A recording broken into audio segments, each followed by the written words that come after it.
listening to Muslimish Freethinkers, a podcast dedicated to fostering conversations on matters of faith and disbelief.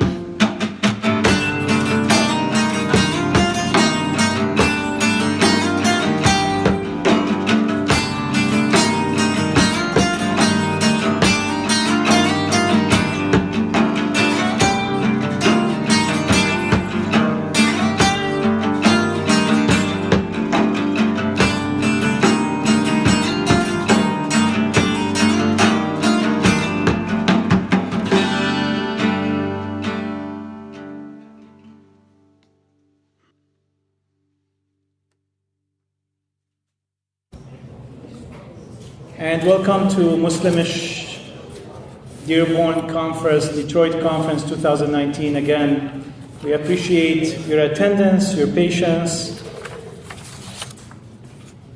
All this content will be available on Muslimish YouTube, Facebook, Twitter, and podcasts under the name Muslimish Freethinkers. I have the pleasure of introducing three speakers today. First of all, an announcement. Dr. Hani Bawardi will not be able to join us. He's a little sick today, so we hope he gets better. Before I continue with introducing the first speaker, I want to show you a 2-minute clip so you may understand the importance of creating such spaces. Doctor?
So that was Muhammad Hisham, who is an Egyptian atheist.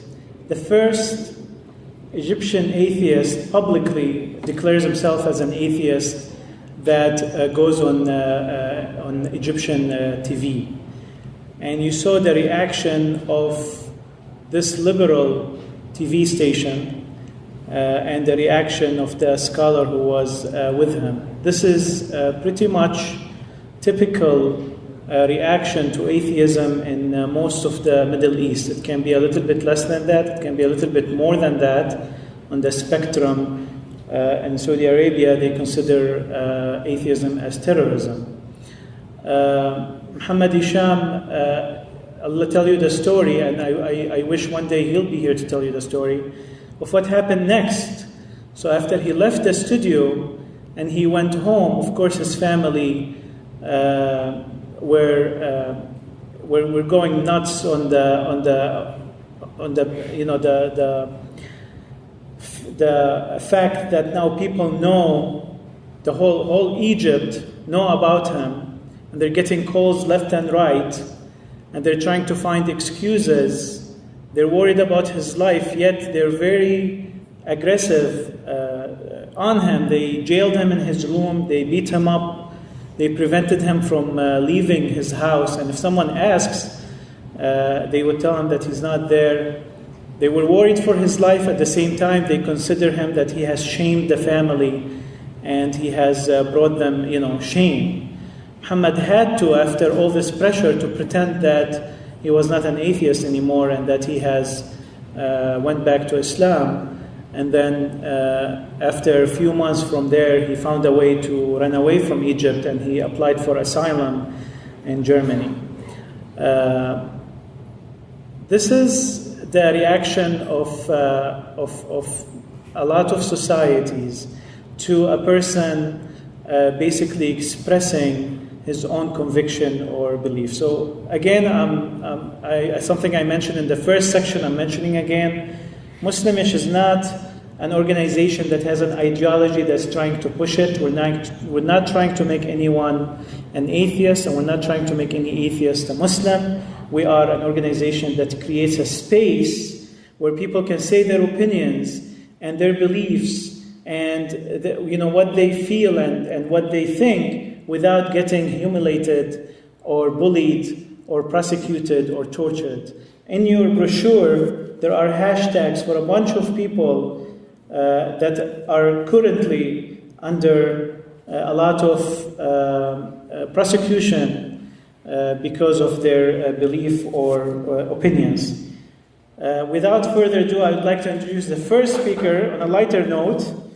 We continue this conference where we exchange ideas and opinions on this subject of science and religion. Are they compatible? How can they coexist? And we're focusing on Islam specifically because Muslimish is an organization made of Muslims of various degrees of religiosity and creates a space for dialogue among them.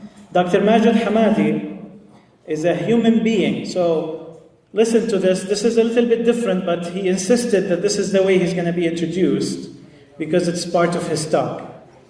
He's a human being. Though he has thousands of hours of formal education, reading, researching, thinking, and accomplishments needed for credentialing a bio, he feels it's irrelevant and just are made up social constructs. His talk is going to be about what if everything you've ever known is a lie?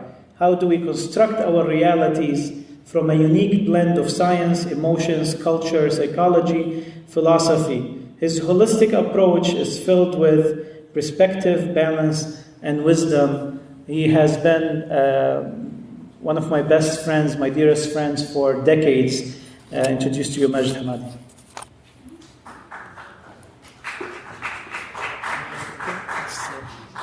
Right here. This is your timer.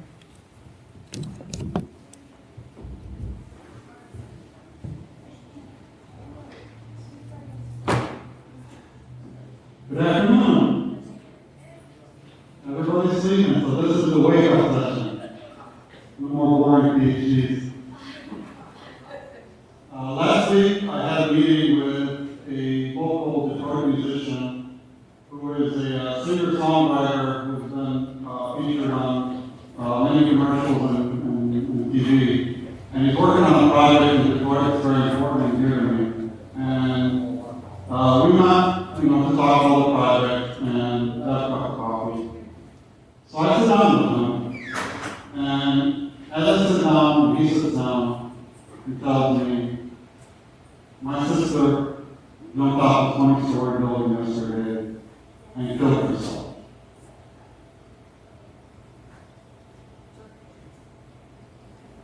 New changes. I talked to him, why are you here? What happened?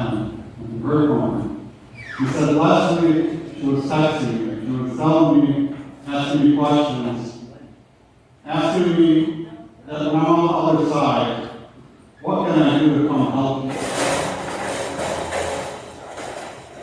He told me she believed that suffering of this life was so painful and that God will put her on the other side and she can do much more on the other side than here. And she can help him, she can help the project, she can help her parents more on the other side.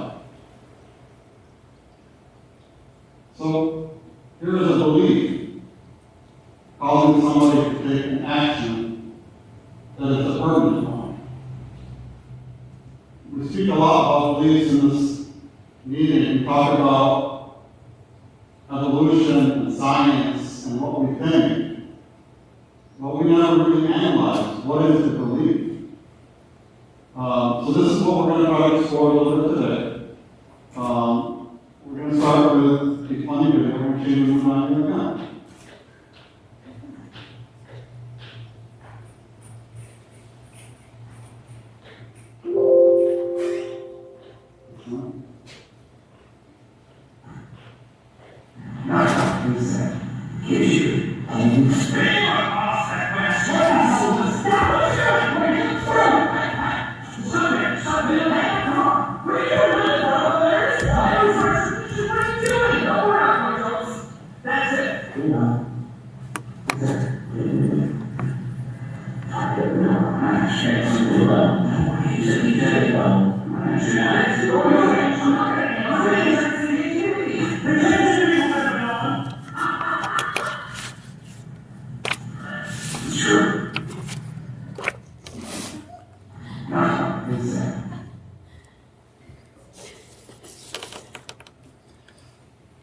The title of this talk, what if everything you've ever known is a lie? How many people are offended by that? How many people find it problematic? Well, this is a good crowd then. The fact that we ask questions like this in a lot of circumstances get us in trouble and have gotten people in severe trouble over the years. So we're going to start talking today about statistics. But before we start, I have a disclaimer here. If everybody wants to read that out loud. By watching this presentation, you agree to the following. I understand that this presentation and the information contained within may or may not be true. All of it is probably made up or copied and pasted. I agree to put my ego on the side and open my mind to new ideas. I understand that the content may not reflect the thoughts or beliefs of the presenter or the organizers of this event. If I am offended by anything herein, it's probably because of my own mind. If not, anything else is meant to be artistic expression, humor, or misspeaking. In any case, it doesn't represent the view of the presenter or the organization. If you still have negative comments, which we know everybody's going on social media right now, writing these little comments, this is the email that you can use. It's concerns@invalidemail.com. And we're also going to do some of our own here, our own commentary on this talk. So I want to read this out to you. And this is my ask. I have two asks for you today. This is my first one. It's for this talk, you let your walls down, you put your ego on the side, you take all your current knowledge base and just put it on the chair right next to you. And I want you to open your mind and to really, really listen. Most of us, when somebody's talking to us, we're thinking about what to respond, what is the opposite view, what is our view, and we're already debating and looking to say something else. So I'm going to ask you to just pause and just put those on the side and just to try to listen. I'm not going to try to prove anything today. Actually, I have no ideas here. I'm just going to be asking questions, and it's up to you and your mind to decide what's right for you. Krishnamurti said, the ability to observe without evaluating is the highest level of knowledge, of intelligence, What does that mean? Most of the time, we go to a museum, we look at this art, and right away, we judge it. This is good, this is bad, this is right, this is wrong, this is better than this is worse, this artist is more talented. We're asking you today to just pause and just observe. So, The other thing that we do with every speaker, we analyze what do they believe. Is this person a religious person, a scientific person? Are they Muslim? Are they Christian? Are they Jewish? What are they going to put on me? And so right away we create walls for the information to not come through our consciousness. So here's what I won't tell you about myself. I won't tell you what I believe. I won't even tell you what I think. What I will tell you is I'm not a file cabinet, so don't label me. Just listen to the facts. Oh, crap. First one from Twitter. Majid, you suck. Oh, man. I'm doing all the work for them today. They don't have to do anything online. So we're going to start with some statistics. 7% of Americans believe that chocolate milk comes from brown cows. That might not seem like a big number, but that's over 16 million people. That's about 1.5 times the population of the city of New York. 25% of people believe God chose the Super Bowl winner last year. 20% of Americans believe Jesus is coming back in their lifetime. 78% believe he'll come back sometime soon. There are as many people that believe in Bigfoot as they do in the Big Bang Theory. Nearly 50% of Americans believe in global warming, but yet almost 90% of those don't believe that it will affect them personally. These are some of the common superstitions we have here in the U.S. Knocking on wood, 4-leaf clover, rabbit's foot, spilling salt, in the weddings they throw the rice. These are very common in most of our cultures. 47% of people believe Lee Harvey Oswald didn't act alone. 9/11 was an inside job. Climate change is a hoax.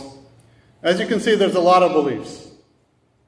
Every person here has their own sets of beliefs. But what are beliefs? Are they just things that somebody gives to us? Are they done by stupid people? Are they done by uneducated people? Or are they just thoughts that we put in our head, that we either take in or push out, and yet we sit and we live by them? We fight wars, we have genocides, we fight our families, we fight in our mosques and our churches just because of our belief. I have some collage of pictures. I didn't make these up. There's some leaders, dictators, religious leaders, some Muslimish people. Oh, I'm on there. It's not around here too. So I ask you, what do all these people have in common? What do you have in common with them? Can somebody answer? Human. They're all human. What else?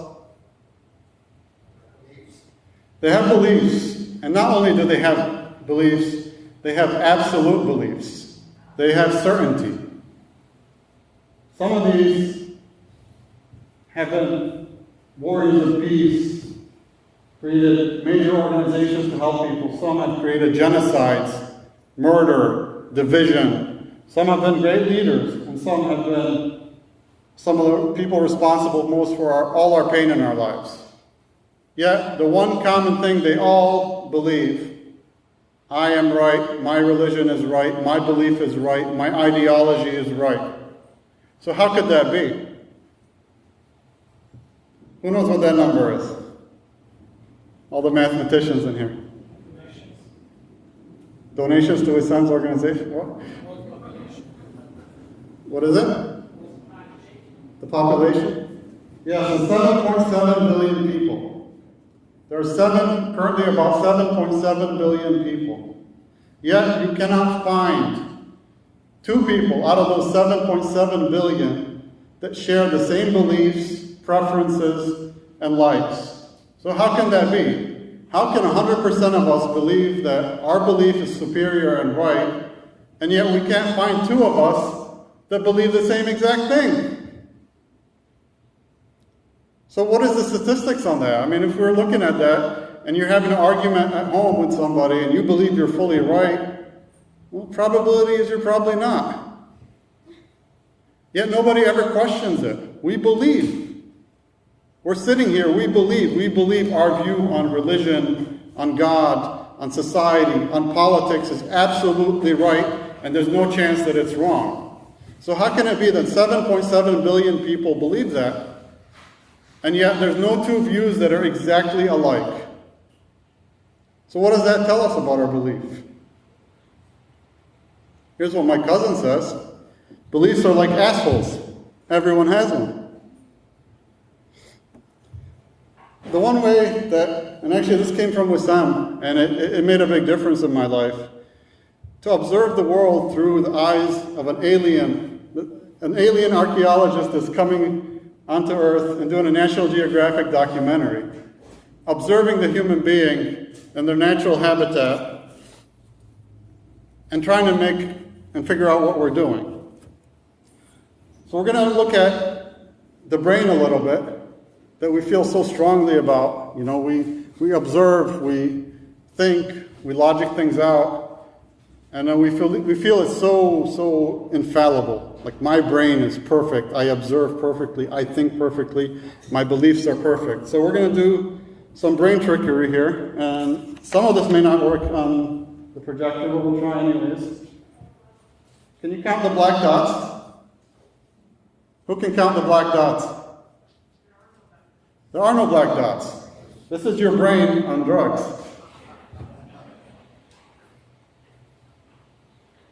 What do you see?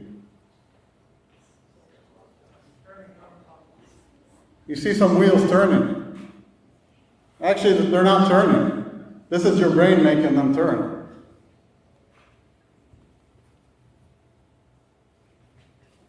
Does anybody see the spinning? Okay, so we're going to do this quick. Everybody out loud, read this slide. Wrong way.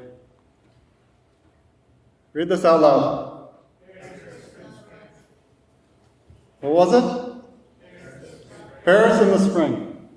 Read it again. Read it again. Paris in the spring? Paris in the spring. How about this? Can you count how many F's are in here?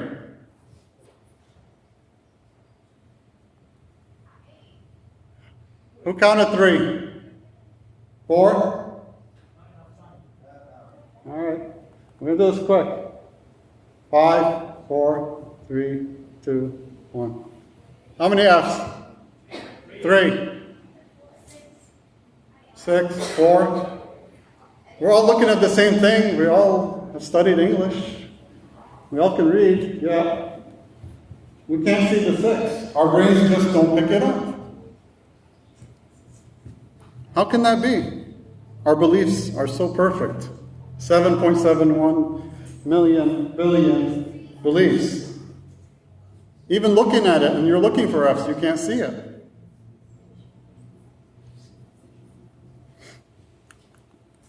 Which way is this bus going? How many think to the right, how many to the left? Raise your hand if you think it's going to the left. How about to the right? 90% of adults can't figure this one out, but most kids can. The key is that there's no door on this side, so the door must be on the other side, so it's going that way.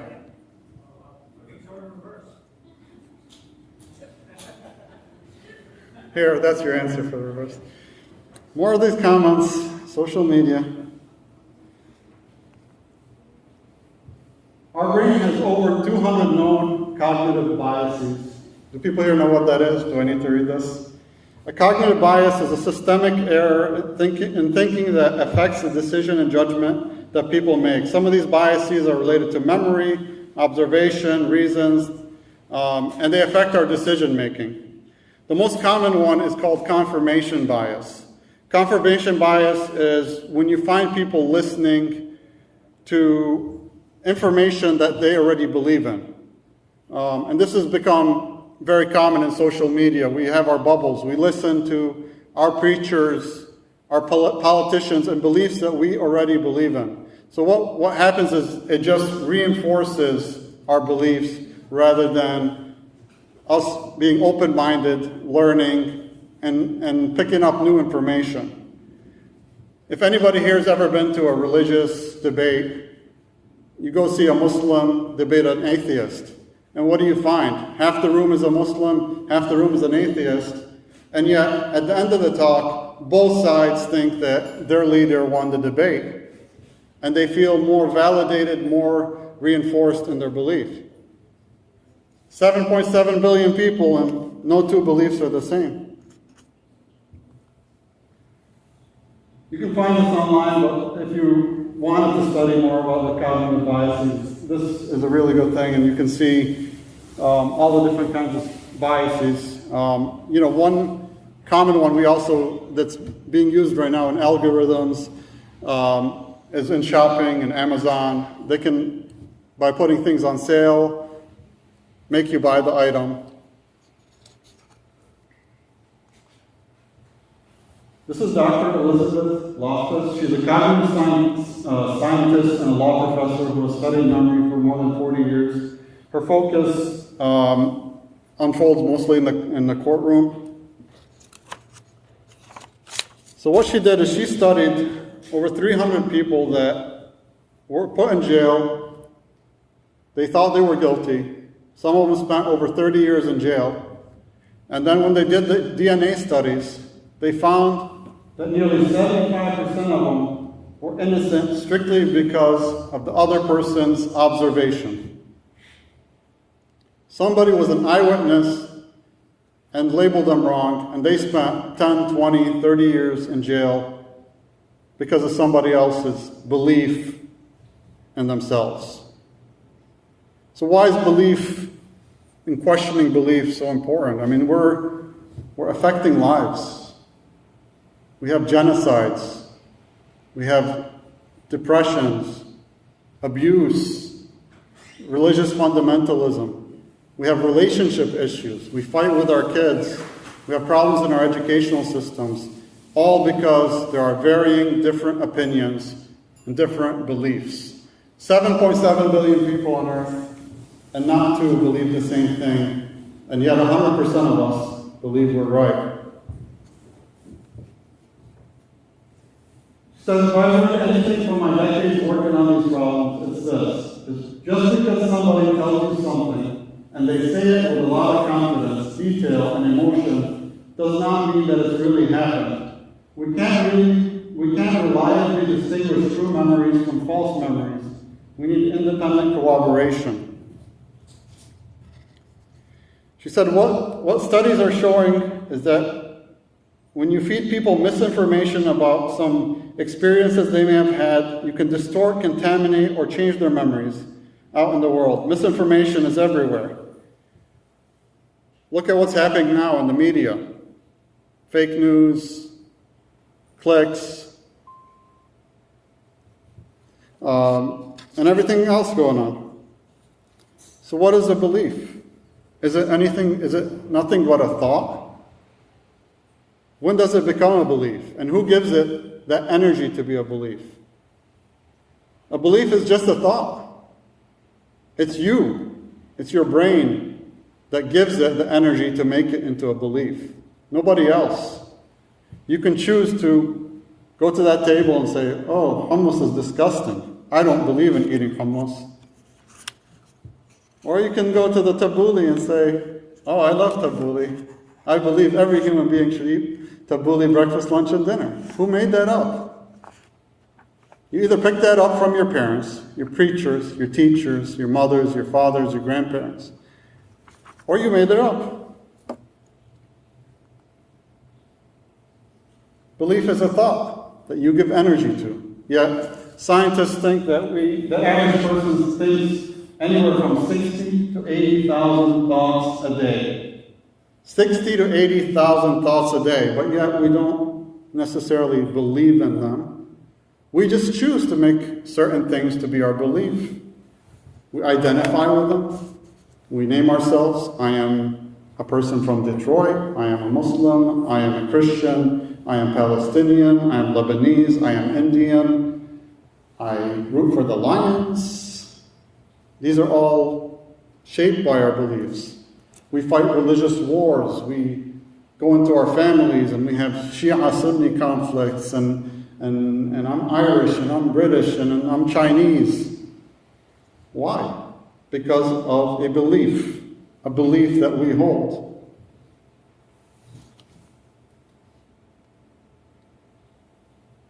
Do you ever notice that you talk to yourself? Whose brain is talking to them right now? This is called your narrating brain. Most of our memories are formed by the narrating brain. We never really think about that. But right now you're talking to yourself. You're analyzing this conversation, and what your brain stores is not what you observe right now, it's what you narrate. And so when you go back home and you start to talk to your friends, your family about what you saw here, your narration of what happened is what gets stored into your brain, not what actually happens. Now, if I come over here and I tell a man's story, and he tells you a story, and he tells you the same story, by the time it gets back here, it's a different story. Yet, we store all these memories in our brain and we believe them. Scientists have studied our memory, and they found that over 50% of all our memories are flawed. We sit and we talk about believing something we saw at 3 years old or 7 years old or last week or what I saw yesterday. But 50% of those memories are flawed. We sit and we talk to ourselves. And we have an image of ourselves. That I am a doctor, I am this, I am that. And we see the world through the narrative that we have created. If you see yourself as a victim and that you're not good enough, when you go to work, and when you're with your spouse, and when you're in your relationship, you're going to see everything through those lenses. So are you objective? Are you rational? Are we as human beings rational or objective? We believe we are. We judge ourselves like we are.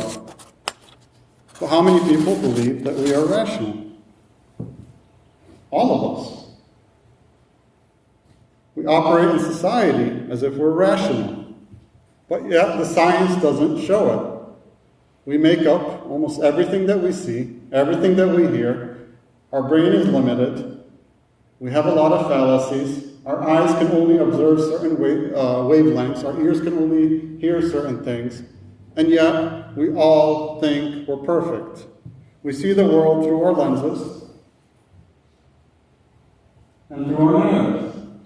And yet, we think we're right, we're objective. And we've created a society of self-righteous people. So what if everything we've ever known was a lie? How would we operate? How would we know? What if everything you've ever believed about yourself came from somebody else? Somebody made that up. What if you made that up? What if all your limitations, all your strengths, the way you feel about yourself, the way you feel in your family came from somebody else? How can you begin to change? This is my friend Alexander. He says, we are in a mental battle with virtual reality. This life is no more than a virtual reality. Everything we know is made up. Our institutions are made up. What's this? What is this? Is it money? It's a piece of paper that we agreed to count as money. Is that money? Or is this more money? Who made that up? Our governments are made up. All our systems are made up. Our laws are made up. Somebody made them up.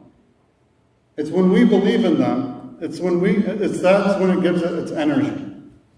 It's because we agree that there are social constructs that we're all going to agree on and say this is money, right?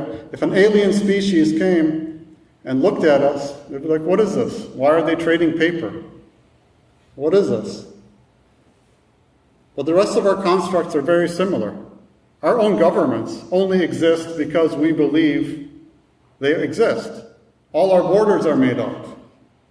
If you're walking from the border from Mexico to the US, there's nothing.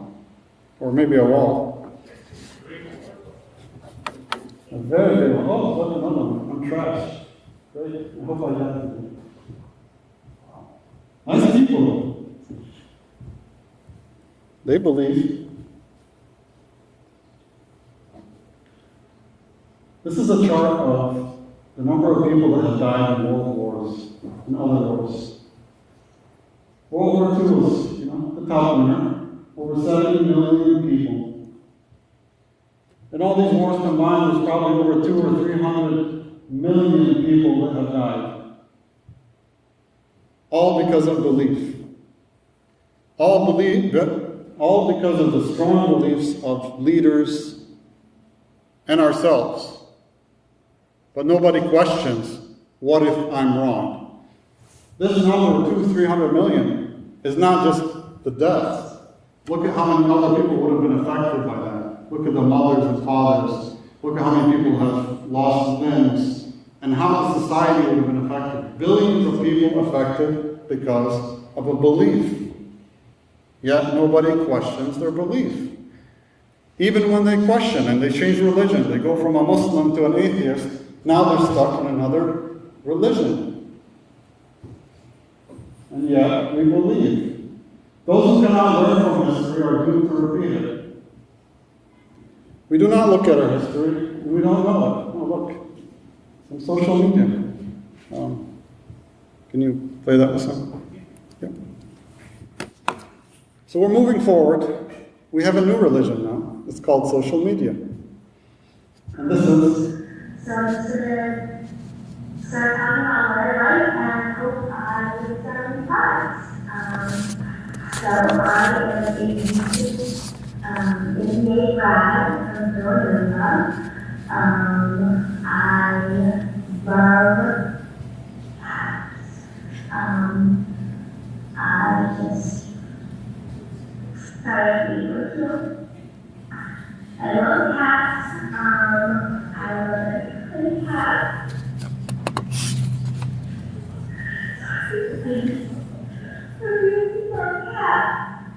And I just want to find all of the cats to really cats every cat.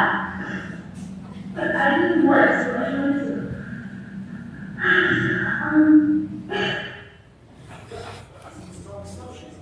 Yeah.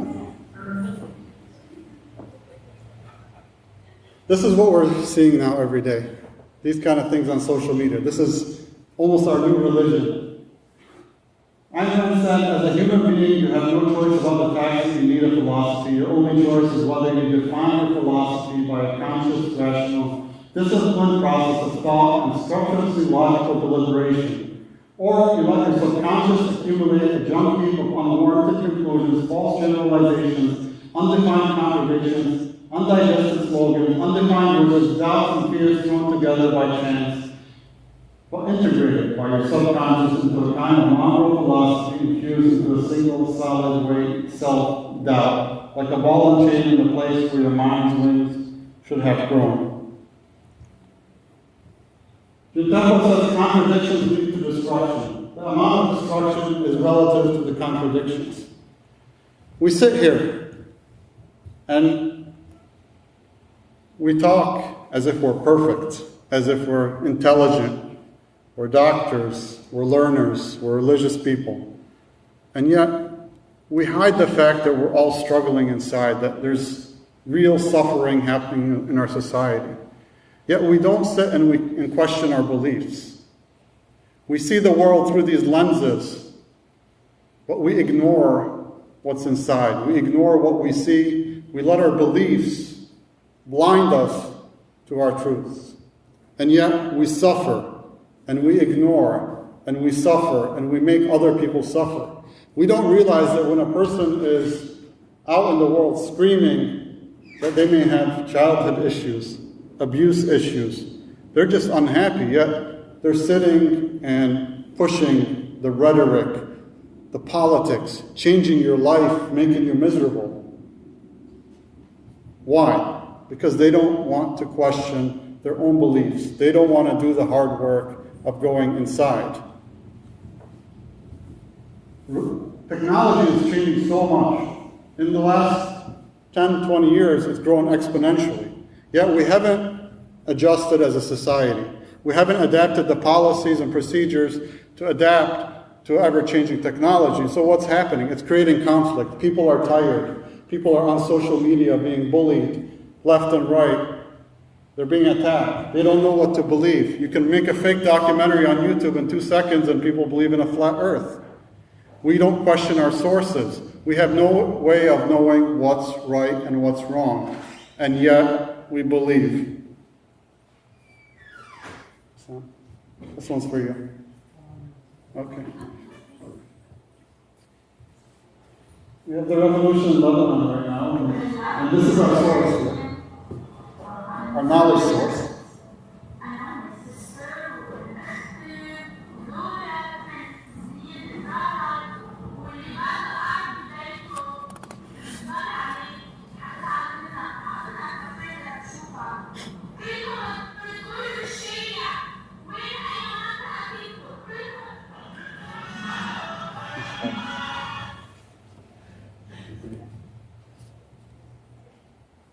This is our new God.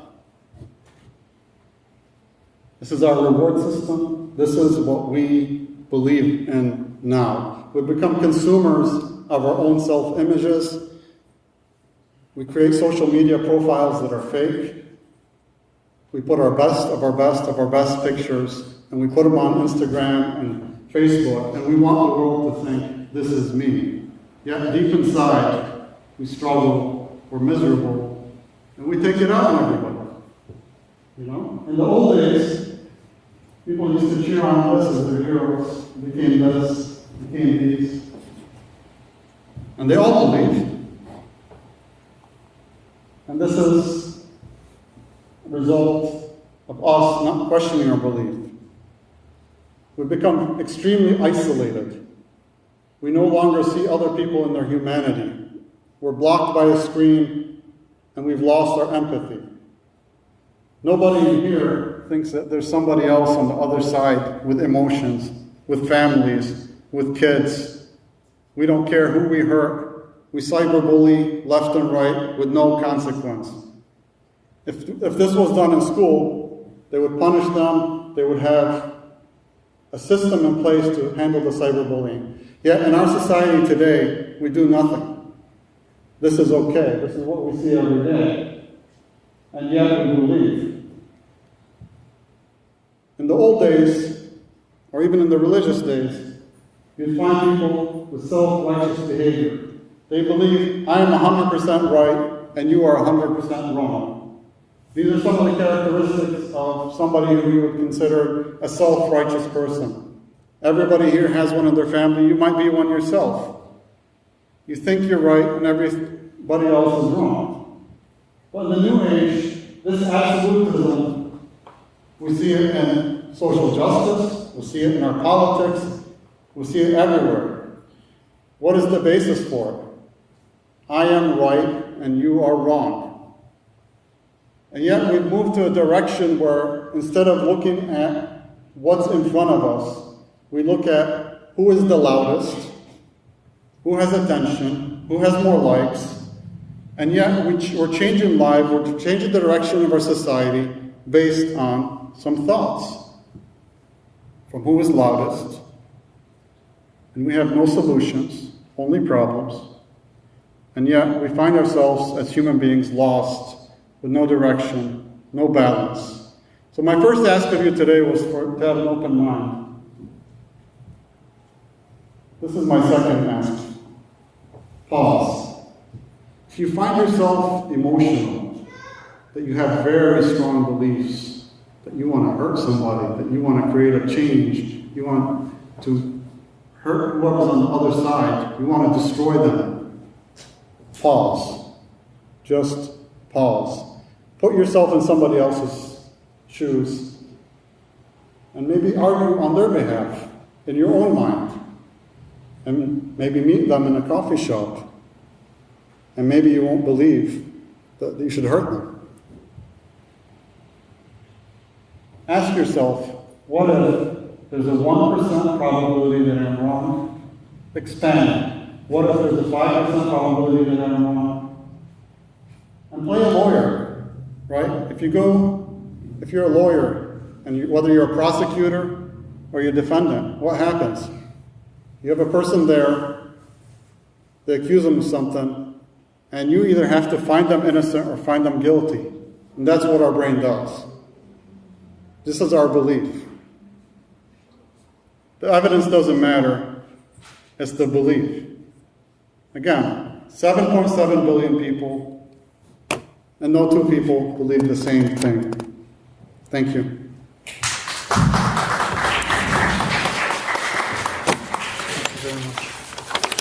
That was awesome. Thank you, Doctor. That will make us really reflect. I'd like to introduce to you Dr. Ronald Stockton. He's a professor of political science at the University of Michigan, Dearborn, and will be speaking today.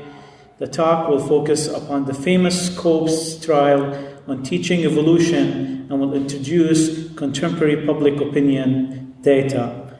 And he's an expert on such a thing. Without further ado, Dr. Ronald Stockton.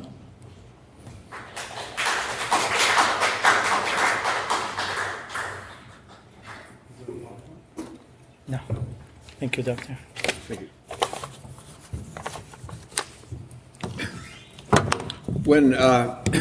Here we go. Yes. When Wissam first invited me to speak on this topic, I declined. I thought, what do I know about religion and science? And anyway, the focus is on Islam, and I'm not a Muslim. But then I realized there was a famous case in this country's history that might serve as an example of the complexities of this topic. And I had read on that topic and felt comfortable speaking on it, so I agreed. The case is one that many of you know. It involves a young teacher named John Scopes. Tennessee had passed a law prohibiting the teaching of evolution in the schools. And Scopes decided to violate the law so it could be challenged in the courts. He went to his principal and told him that he would be teaching evolution in his science class. He did and was duly charged in order to pay a modest fine. But before that, something amazing happened. Clarence Darrow, the most famous defense attorney in the country and a great advocate of civil liberties and free expression, offered to defend Scopes pro bono. Now we had a small-town prosecutor facing a legal giant. Soon William Jennings Bryan, the courageous populist and champion of the poor, who had been the presidential nominee of the Democratic Party 3 times, offered to lead the prosecution. Soon reporters from all over the country descended upon Dayton, Tennessee. One was H.L. Mencken of Baltimore, who brought his anti-small-town, anti-evangelical prejudices to Tennessee. It was Mencken who turned the word fundamentalist into a derogatory term. Up until this time, the word simply meant an affirmation of what were called the fundamentals of the faith. Most Christians adhered to those fundamentals: that Jesus was the Son of God, that Mary was a virgin, that Jesus rose from the dead, that Christ would return to earth, that the biblical miracles actually happened, and that the Bible was the Word of God. Now the word fundamentalist became a polemical insult that meant backward, stupid, bigoted, not intelligent, not educated, not worthy of respect. Today it sometimes means violent. What Scopes had done was similar to what Jesus had done when he healed a man with a withered hand on the Sabbath. The religious authorities, with their strict interpretations of religious texts, were standing there when he did the deed. He first asked them if any thought it was a sin to do a good deed on the Sabbath. The rules, as they interpreted them, were unequivocal. You were not supposed to perform any act on the Sabbath. The actions of Jesus were confrontational and intentionally challenged not just the rules, but the authorities who interpreted the rules. What Scopes did was the same. He challenged the authorities and the powers of the state by openly and defiantly and confrontationally defying their law and, by definition, their authority. I myself come from a conservative evangelical culture. I try hard to understand how people think. I once had a relative to point to a high school child and say, the school has told her she may not believe in her religion. I asked what the issue was, and she told me that it was the teaching of evolution. We do not believe in evolution. It is against the Bible, I was told. Unwisely, I said that there were different understandings of what evolution means. If you go to England, for example, you will see armor from the 1200s in which the great warriors of the age were not much more than 5.5 feet tall. Obviously, we have evolved, and that is not inconsistent with what the Bible teaches. Likewise, we all recognize that there are infections that would have been knocked out overnight by penicillin, but today there are bacterial infections that are resistant to penicillin because they have evolved into new strains called superbugs. The weak bacteria were wiped out, but the ones that were invulnerable to penicillin are thriving. That is the essential principle of evolution, that those with certain traits survive and reproduce, while others without those traits die out. My relative had an answer to that. I know that, but that is not what we are concerned about. So what are they concerned about? Let's go back to that original law as passed by the Tennessee legislature. Few people who get passionate about this issue have ever bothered to read it. Likewise, few who get passionate about this topic have read The Origin of the Species. That Tennessee law did not prohibit the teaching of evolution. If you want to point out that warriors in the 1200s were 5 feet 6 inches tall, or that bacteria have evolved, you can do that. What was prohibited was teaching that humans have evolved from lesser beings. And why is that prohibited? Because the Bible is unequivocal about what happened on the 6th day. And God said, let us make man in our own image, after our likeness. So God created man in his own image. In the image of God created he him, male and female created he them. This was a divine act, a unique act of creation in which God breathed a divine essence into our souls. The issue was not really evolution. That was just the outward sign of a deeper struggle. The real issue was a divine teaching about the nature of humanity and about the relationship of humans to the divine. To those who see this text in metaphorical terms, it is logically inconsistent to say that God created the sun and the moon on the 4th day if a day is defined as the rotation of the earth in the face of the sun. To such people, those who view these texts in literal terms are just not being logical. But to someone who stands in awe of God's majesty, when the Bible says God created humanity in a separate and unique act of creation, these other points are just argumentation. There was a critical point in the Scopes trial when Darrow did something totally unexpected. He called Brian to the stand as an expert witness. This is described in the play and film, Inherit the Wind. If you haven't seen it, you should. It's quite good. Darrow and Brian had been political allies in the past, but on this issue they were bitter opponents. Darrow decided to humiliate Brian by exposing his narrow thinking. Darrow noted that according to one calculation, the biblical creation occurred in 4004 BC. And yet scientific evidence found rocks that date back millions of years. How does Brian reconcile those facts? Brian's response was perfect. Affirming the majesty of God, he said, I am more concerned about the rock of ages than I am about the age of rocks. To Brian's critic, that was an evasion. Darrow had trapped Brian in his own flawed logic and exposed him for the buffoon that he was. But to Brian's admirers, it made a point. There are things I do not understand, but I understand that God created the universe and God created humans and placed them just below the angels. That is what the Bible says, and that is what I believe. A second point, almost universally overlooked in the summation speech that Brian wrote to finish his defense, was the summation speech that Brian wrote to finish his defense. He never delivered that because the judge sent the case directly to the jury. But it is available to scholars who want to understand what Brian thought was at stake. Brian made several points in that speech affirming the integrity of the Bible and the role of religion in stabilizing and integrating society. A secular person might not like these points. Brian also discussed the Leopold and Loeb case, where two young men were convicted of the premeditated murder of their classmate, Bobby Franks, just to see if they could get away with it. Darrow had been their defense attorney and had gotten them off with a life sentence. To Brian, this shows what happens when humans put their own logic at the center of their lives, treating other human beings as objects for their experiments. Brian also asked what would happen if we applied the principles of evolution to social policy. It is one thing to say that humans evolved from a lower species, but would we next conclude that there are some human beings who are more evolved than others, and that the strong should dominate the weak? Here he saw a great threat. What would happen to the concept of all men are created equal, which reflects the creation story? Brian was concerned throughout his life with how the poor were treated by the rich and powerful.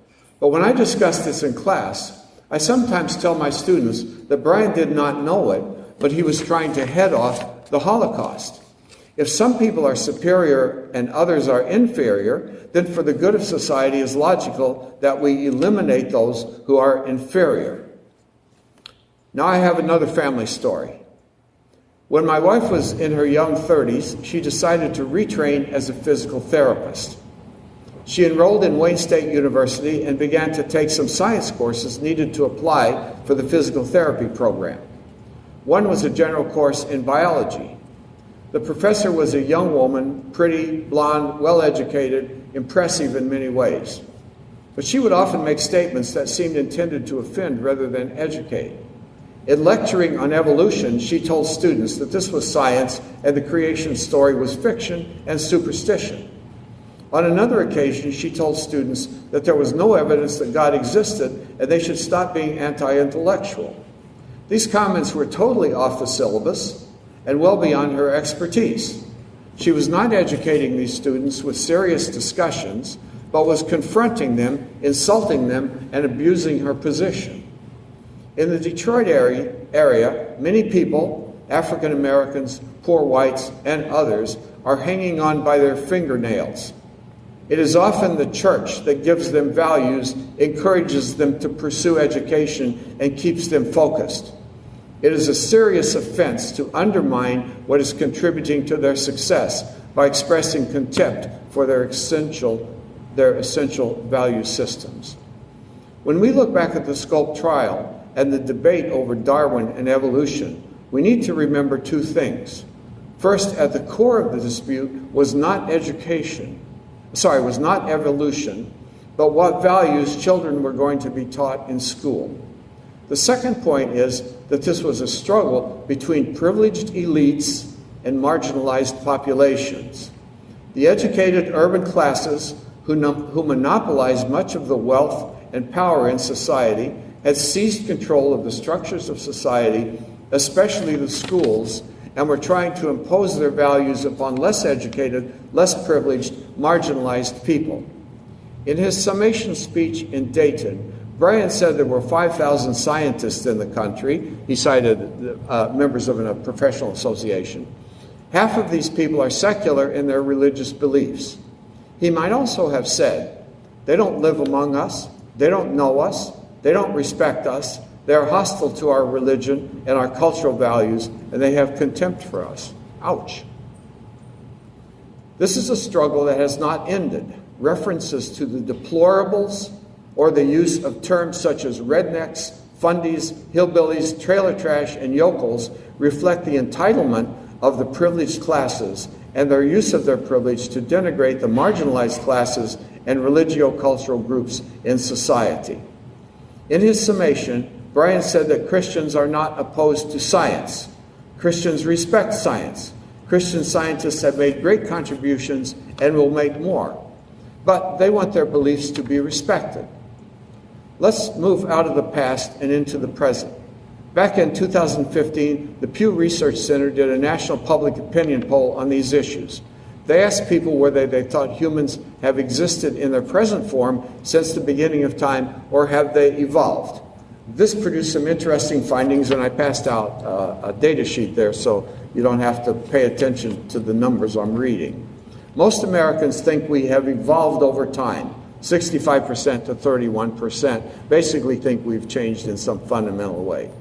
Of white mainline Protestants, that would be Presbyterians, Episcopalians, Methodists, Lutherans, the ratio is 71% to 31%. So these are the secular mainstream Protestants, or liberal mainstream Protestants. Of white evangelicals, these are the conservative Protestants, the pattern reverses. 60% think we are the same, 36% think we have evolved. There are also some interesting findings on whether people think science and religion are often in conflict, or are they mostly compatible. Overall, 59% think they are often in conflict, while 38% think they are mostly compatible. In a surprising finding, those who never attend services are more likely to think the two are in conflict. Of those who attend on a weekly basis, 60% see a conflict. Many people would assume that attending services would produce a charged response to science, but the opposite is the case. Having no contact with religion generates a perception of hostility. I have one last finding before I finish, and here's the handout. This is going to be helpful. On matters of human life, there are predictable differences by whether or not you attend services and whether you are evangelical or secular. Where's my? So if you here, I got it right here. Don't worry. Here's mine here. I got it right here. What, pardon me? No, I got mine. That's mine. Oh yeah, okay. So if you look at this, there are two issues on which there are differences, and they ask a whole range, and I don't have them all listed here. Should we use animals in research? Here's a big difference. Evangelicals are more likely to say no. Evangelicals and those who attend services on a regular basis are more likely to say no. Secular people and those who don't attend are more likely to say that's okay. Likewise, modifying genes to risk a baby's chance of disease. People who attend and people who are evangelical say no, that's going too far. That's not a good thing. So that's a big difference. But look at all these other differences. Secularists and evangelicals, attenders or non-attenders, show no difference whatsoever on all of these following issues. Building more nuclear plants, global warming is linked to human activity, childhood vaccines should be required, government funding for science pays off, the growing world population is a problem, should there be increased use of fracking? Should there be more offshore drilling? Is it safe to eat genetically modified foods? Should there be stricter power plant emission standards? And should the use of biologically engineered organs for human transplants be allowable? So what are my conclusions? I'm a political scientist. I study and teach on topics of religion and politics. I tell my students that there are religious leaders who benefit from escalating doctrinal conflicts. It builds up their power. But I also know that conflicts between religion and science that cease to be simple doctrinal issues but enter the political arena are often rooted in power struggles involving class and culture and ethnic interests. These intensify when the broader society takes action that seems to threaten or endanger the right of local groups to control the training of their youth or to take control of resources such as educational policy that they have traditionally controlled. To paraphrase William Jennings Bryan, it's not just the science, it's also the struggle. Thank you.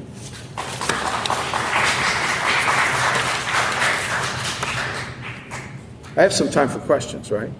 Or it doesn't matter. What would you wish? Want me to delay? Sure. Okay.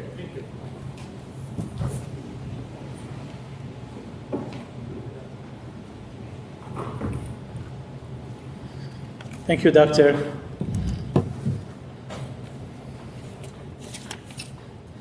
I never forget taking a graduate course with Dr. Stockton called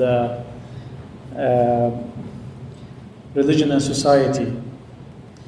And he made me read the speeches of Osama bin Laden.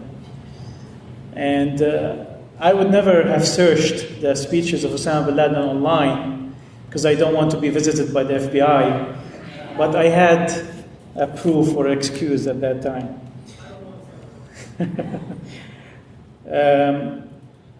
The last but not least speaker is our honored guest from Toronto, Ali Rizvi. I actually want to take a minute to introduce you, Ali. He's the author of The Atheist Muslim,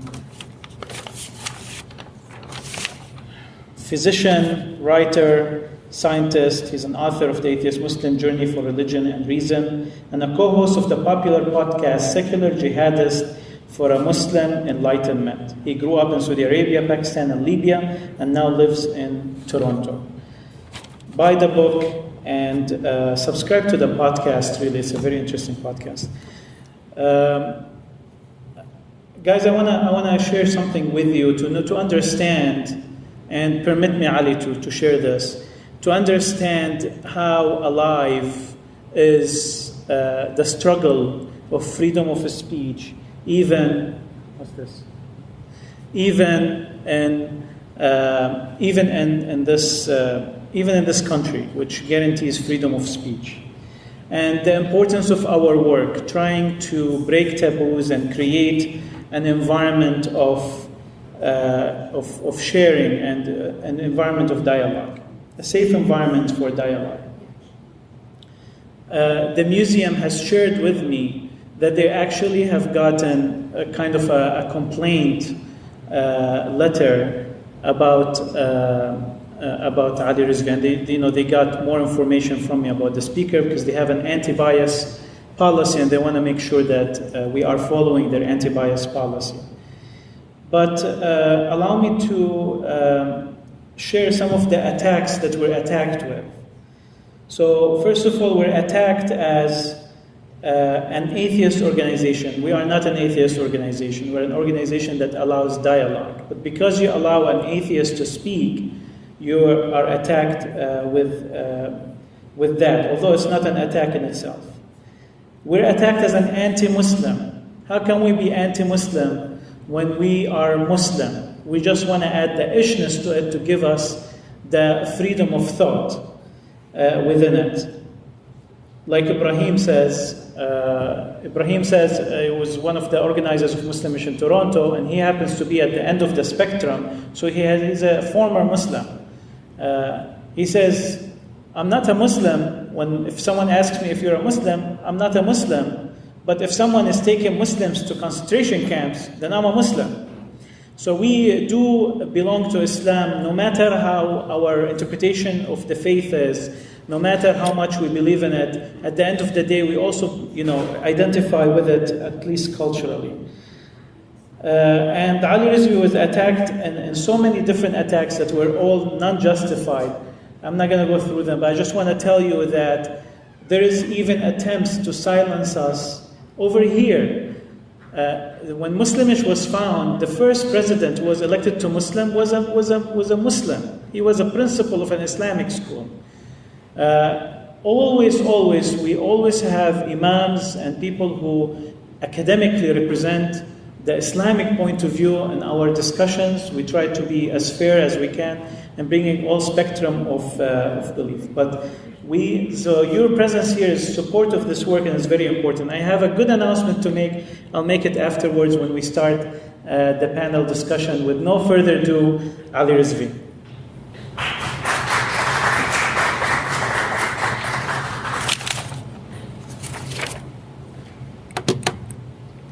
You don't have a presentation, right?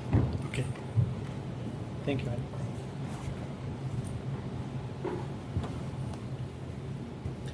Hello, Muslimish. Assalamu alaikum. My name is Ali Rizvi. Thank you for the introduction, Wissam. And today we're talking about one of my favorite topics. It's Islam and science.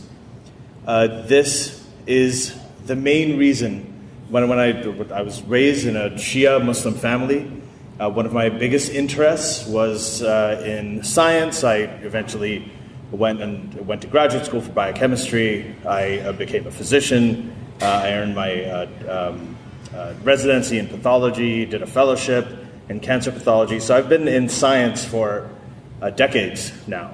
And I was always interested in it since I was a child. And I was always taught that Islam is very pro-science, that Islam is the religion that actually supports. I mean, science supports it, science validates Islam. And there's no doubt about this. And this was very interesting to me. That's why I started reading about it. Things didn't turn out the way that I thought they would. And ultimately, I rejected religion. I didn't reject religion for a lot of the other reasons people do. People do it for issues of justice, issues of politics, oppression. There are all kinds of reasons, and they're all justified. These are not. I mean, these are people who are my friends. I've heard some incredible stories of people who've had to reject religion, not just Islam, but other religions as well. But for me, the rejection of Islam and all religion came through science, because of science. And here's the thing, we've talked about a lot of the details, we've talked about verses in the Quran, we've talked about claims, scientific claims versus religious claims. Science answers the how questions, religion apparently answers the why questions. So there are all these different arguments. I've addressed them all in my book, but I want to just zoom out a little bit and just talk about the one basic thing that all religions have in common, and that is the idea, the very concept of faith. And for me, when I think of Islam and the narrative, everything we see in the media, we hear Islam is associated with terrorism, it's associated with subjugation of women, human rights abuses, all of these other things that you see. But I think that the most problematic and sinister aspect of the Islamic religion is what it shares with all of the other religions. And that is the concept of faith, the idea that we should believe things without evidence. And I know there's been some discussion about that today in some panels, and there were great discussions, so I'm really happy that I came here. I know I came a little bit late, but whatever I heard, I think gave me a lot to think about and to respond to. So let's start with that. And so the first thing I want to do is I want to talk about how science and faith, forget about religion, science and religious faith differ. And to me, there are three different ways. Right? So science and faith, they have the same goal. They want to arrive at truth. What is real? What is true? But how do they do it? What is the process? Science, as I said, relies on evidence. So no matter how elegant or how beautiful your idea is, your speculation is, science will discard it. It will just throw it in the garbage mercilessly if it's not backed up by nature and it cannot be validated with experiment. So it has to stand up to the scrutiny of experiment. Now, on the other hand, faith, by definition, what does faith mean? It means to believe in the absence of evidence. And this is something, people ask sometimes, well, there's blind faith, but then there's also reasonable faith. What's the difference between the two? There's no difference between the two. All faith, all religious faith, all sort of faith in claims that you can't prove, it's all blind faith because there is no evidence. Is this a dais or a podium? What's the word for it? Well, whatever it is. This thing I'm standing at, we know it exists because we can see it. We don't have faith that this exists. We don't have faith that these speakers exist. We know they exist. We know them because we can observe them. There is evidence, clear, observable evidence that they exist. You don't have faith that the chairs that you're sitting on exist. You know that they do. You can physically demonstrate their existence. But if you have faith in something, that quite literally means to believe unquestioningly often, and even revere rumors or hearsay, in a sense, that what somebody said a long time ago, what was written in a book, thousands of years ago or hundreds of years ago, is the truth. Truth by way of revelation. And this, to me personally, is a problem. This is something that I can't reconcile with the way that I think. So that is the first way that they differ. Second, scientific inquiry. When you ask a scientific question, you investigate a scientific claim, right? You start with the assumption that you could be wrong. So falsifiability is the ability of a proposition to be proven false. This is a fundamental component of the scientific method. So what is the scientific method? It begins with a hypothesis, right? A hypothesis is an educated guess. You follow the hypothesis, you test it via experiment. The experiment either verifies or nullifies it, right, based on the evidence, or you may not reach a conclusion. Now, what happens with faith? Faith begins with a conclusion. You don't come to the conclusion, you begin with the conclusion. So, people say, okay, you have, you're allowed to question. You have elements of faith. Sure, you can question it. You can doubt it.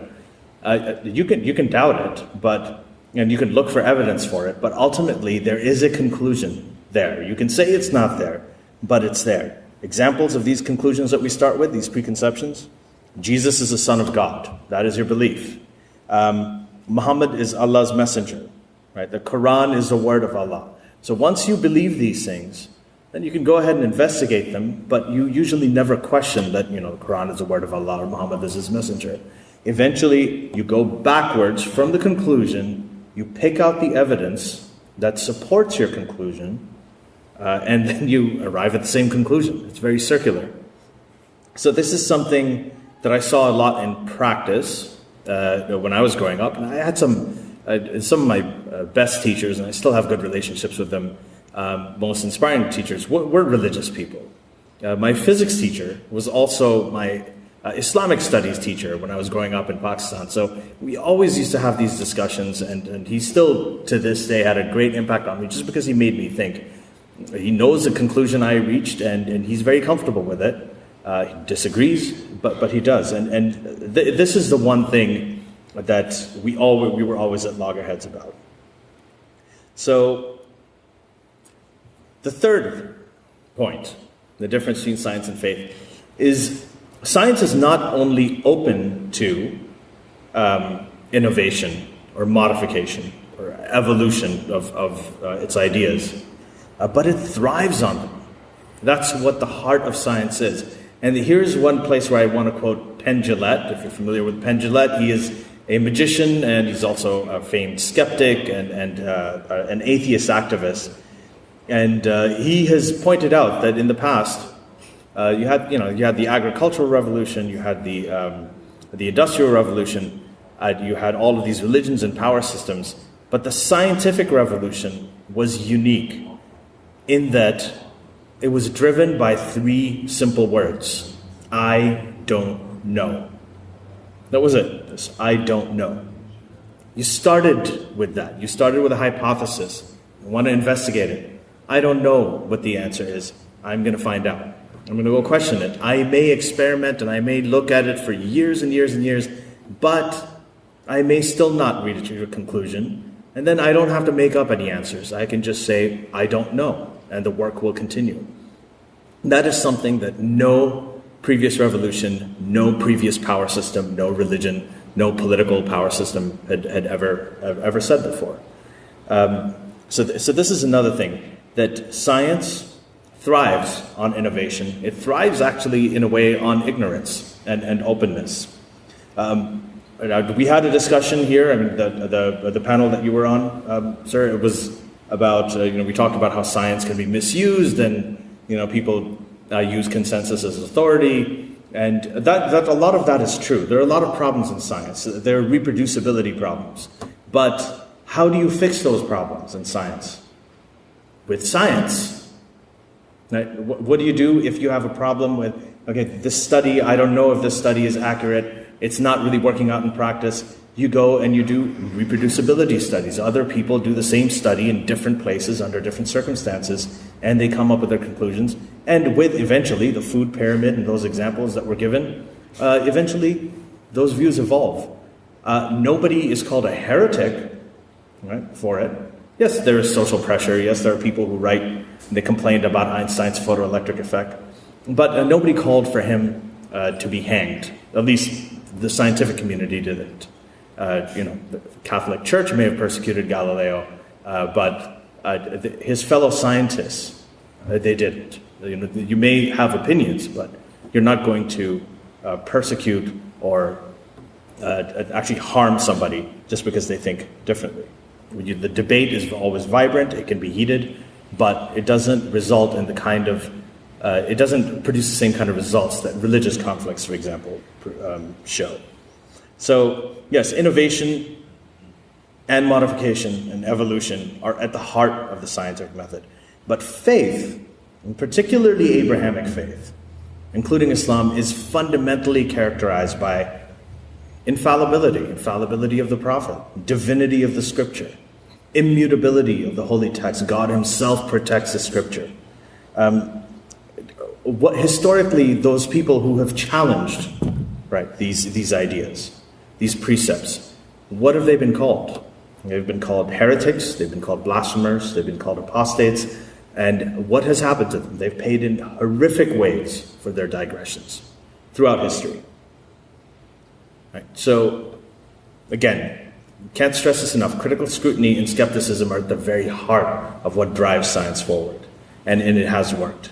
Now, the language of scientific inquiry is conservative. It's conservative not in the political sense, thankfully, but it's conservative in the sense that it is cautious and it is humble. So, evolution, we've talked a lot about evolution, we've heard a lot about evolution today. Evolution is a fact that is now verified not only by the evidence of paleontologists, but also by really strong, robust molecular genetic evidence. When people have looked at DNA, they've looked at the molecular elements in cells and the nuclei and in the genome, and it has been verified. But what do we call it? Do we call it the fact of evolution? We don't. We still call it a theory. It's still termed a theory. And this is where the humility of science comes in. It acknowledges that there could be more. Right? So this is very confusing to a lot of people who are naive about science, about the terminology of science. Well, if it's proven and if it's a fact, why is it still called a theory? If it's proven, shouldn't it be called a law, like the laws of motion? And it's true, there are laws of motion. So let's talk about this and let's explain this. Now, so what is a law in science? In science, a law is just the description of a phenomenon. So Newton's law of gravity, what is it? It describes the attraction between two objects. So you have the law of gravity, and this is exactly what it is. It says that the force of attraction between two bodies is directly proportional to the product of their masses and inversely proportional to the square of the distance between them. That is the law of gravitation. So, and the reason it's a law is because you can use it. It describes what gravity is. You can calculate the gravitational force between two objects. Like, for example, if you drop a bowling ball on the earth, you can actually calculate the gravitational force between them using this law. But the theory of gravity, what is the theory of gravity? That doesn't just describe what gravity is. It describes how or why this attraction occurs. So the only way that a scientific hypothesis can gain the status of a theory is after it has been rigorously tested, after lots of experiments have been done, and it's been demonstrated over and over and over to be correct. Still termed a theory. So theories in science are works in progress. This doesn't mean that they're not true. It just means that they're added to and they evolve and they're modified as more and more evidence is discovered, and they grow. So, for instance, going back to the theory of evolution, after Darwin first proposed it in 1859, and he proposed it based on the evidence at that time was evidence from biogeography, from his travels. It was evidence from comparative anatomy, from physiology, from embryology, and several other areas. But over the next 150 years, there were more pieces of evidence that came in. The fossil record, for instance, right? Carbon dating fossil record. And then later on, DNA sequencing technology. So even though evolution still had a tremendous amount of evidence for it, it was strengthened over time with the advent of the discovery of the fossil record and the analysis of the fossil record, and then ultimately by molecular biology and molecular genetics. And today we know this. We've discovered new things. With DNA sequencing, for instance, we found a lot more about it. We found, hold on just a second.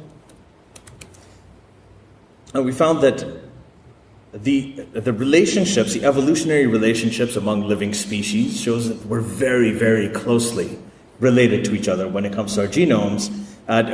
They've also confirmed that beyond a doubt, and this is actually true, that all living things arose from a single common ancestor that lived about 4 billion years ago. We know that now, but it's still called a theory.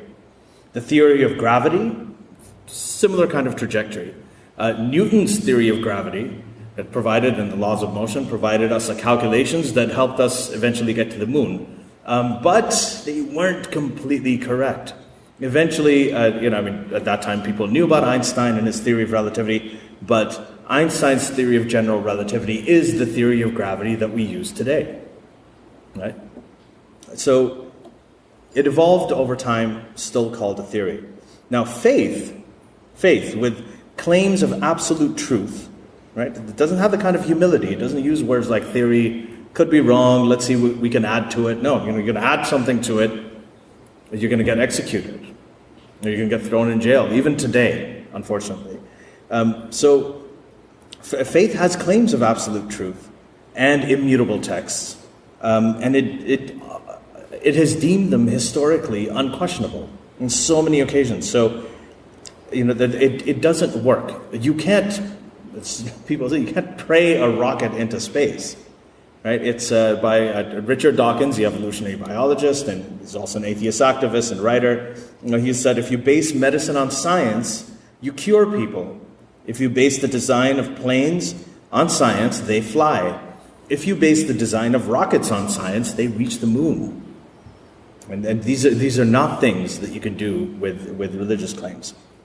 Now, yes, so can you do this kind of thing with prayer?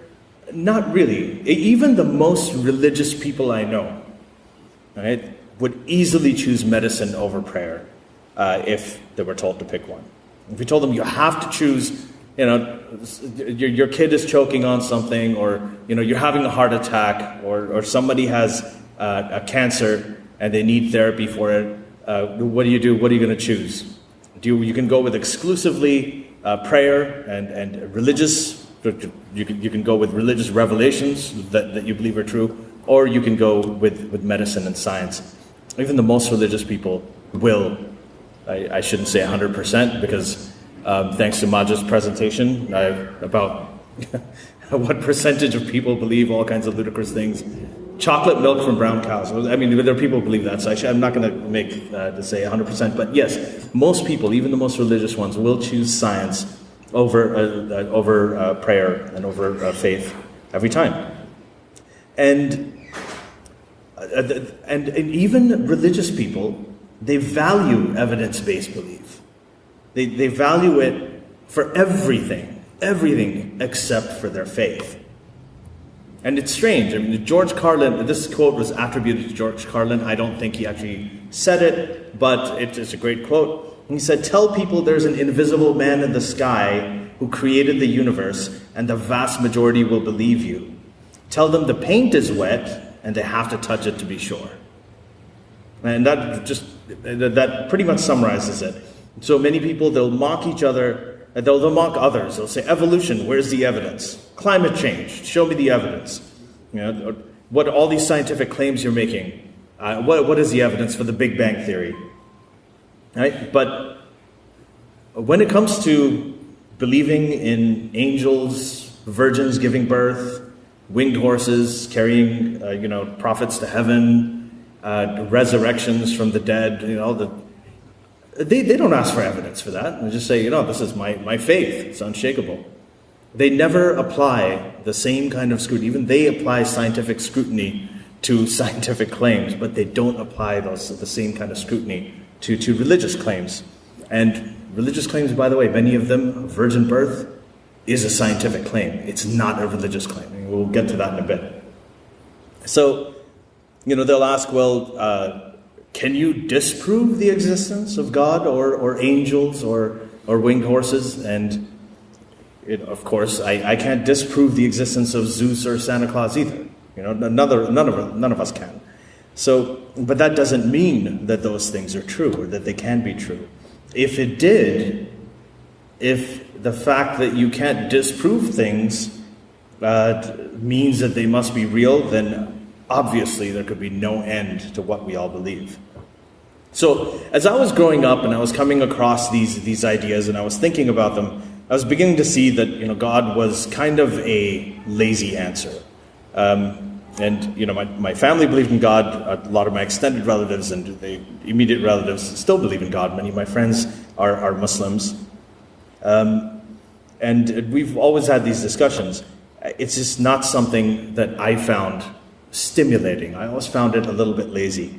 And this is the whole idea of the God of the gaps. There are gaps in knowledge. For every scientific question that doesn't yet have an answer, I started getting comfortable with saying, I don't know. It's a really, really difficult thing to say that, well, I don't know. But there's a big temptation to, instead of say, I don't know, you say, God did it. Right? So usually when I hear the terms now, God did it, to me, I translate that as, well, okay, you don't know either. We don't know. So before the discoveries of evolution, before the Big Bang, before heliocentrism, that everything revolves around the sun, and the structure of DNA by Watson and Crick, before all of these landmark discoveries that happened in just the last couple of hundred years, these gaps were huge. They were massive. And yes, before this, many of the scientists themselves, and most scientists nowadays are not religious. They're not believers. But before evolution and before all of these other ideas, many scientists were. Isaac Newton was a very religious man, and many other scientists were as well. But because these gaps in our knowledge were really, really big. They were gaping, they're massive gaps. But today, there are more narrow. Right? So Neil deGrasse Tyson, who's an astrophysicist and a science educator, he put this really eloquently when he said that, God, over time, he's an ever-receding pocket of scientific ignorance that's getting smaller and smaller and smaller as time moves on, and as we discover more and more things about the world and the nature and about nature and the objective reality that surrounds us. So my big problem with the God of the gaps issue, the claim that God did it, is that it kills human curiosity. It's a very difficult thing. I saw this a lot growing up in Pakistan. You're born from the day of birth. You're told that all of the answers that you want, they're all in this book. What is the incentive now to look for things? You see people making the same mistake over and over and over again because they don't really learn from their experience or their observation of the world around them. They just keep going back to what the revelation is and what they consider to be divine truth. And you keep on making the same mistake over and over again. And there's no personal evolution. And speaking of evolution, I eventually grew to, I couldn't share this idea that you talked about here, and it was, and thank you for that. I saw only part of your speech and I heard the panel. So again, it made me think, but I disagree.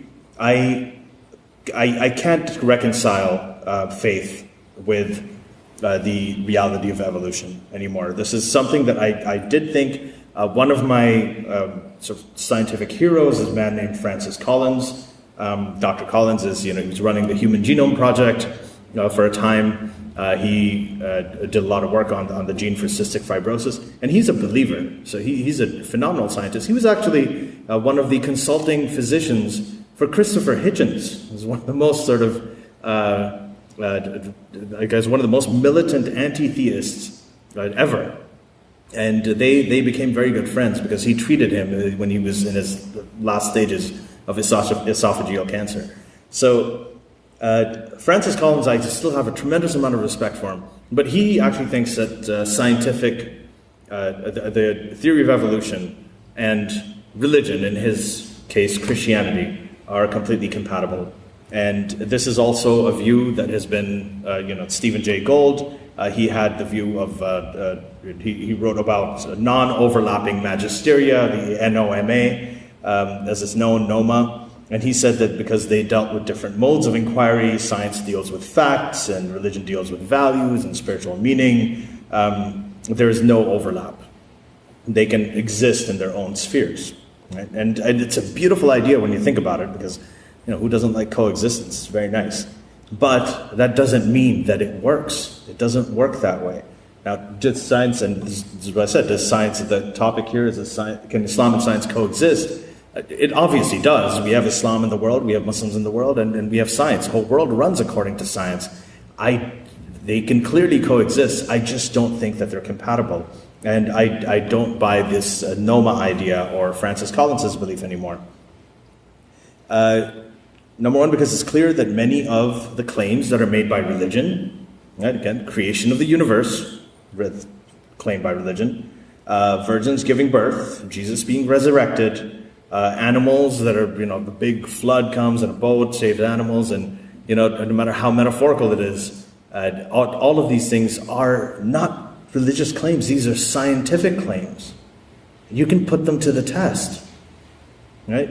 So it's not a separate sphere. It's not non-overlapping.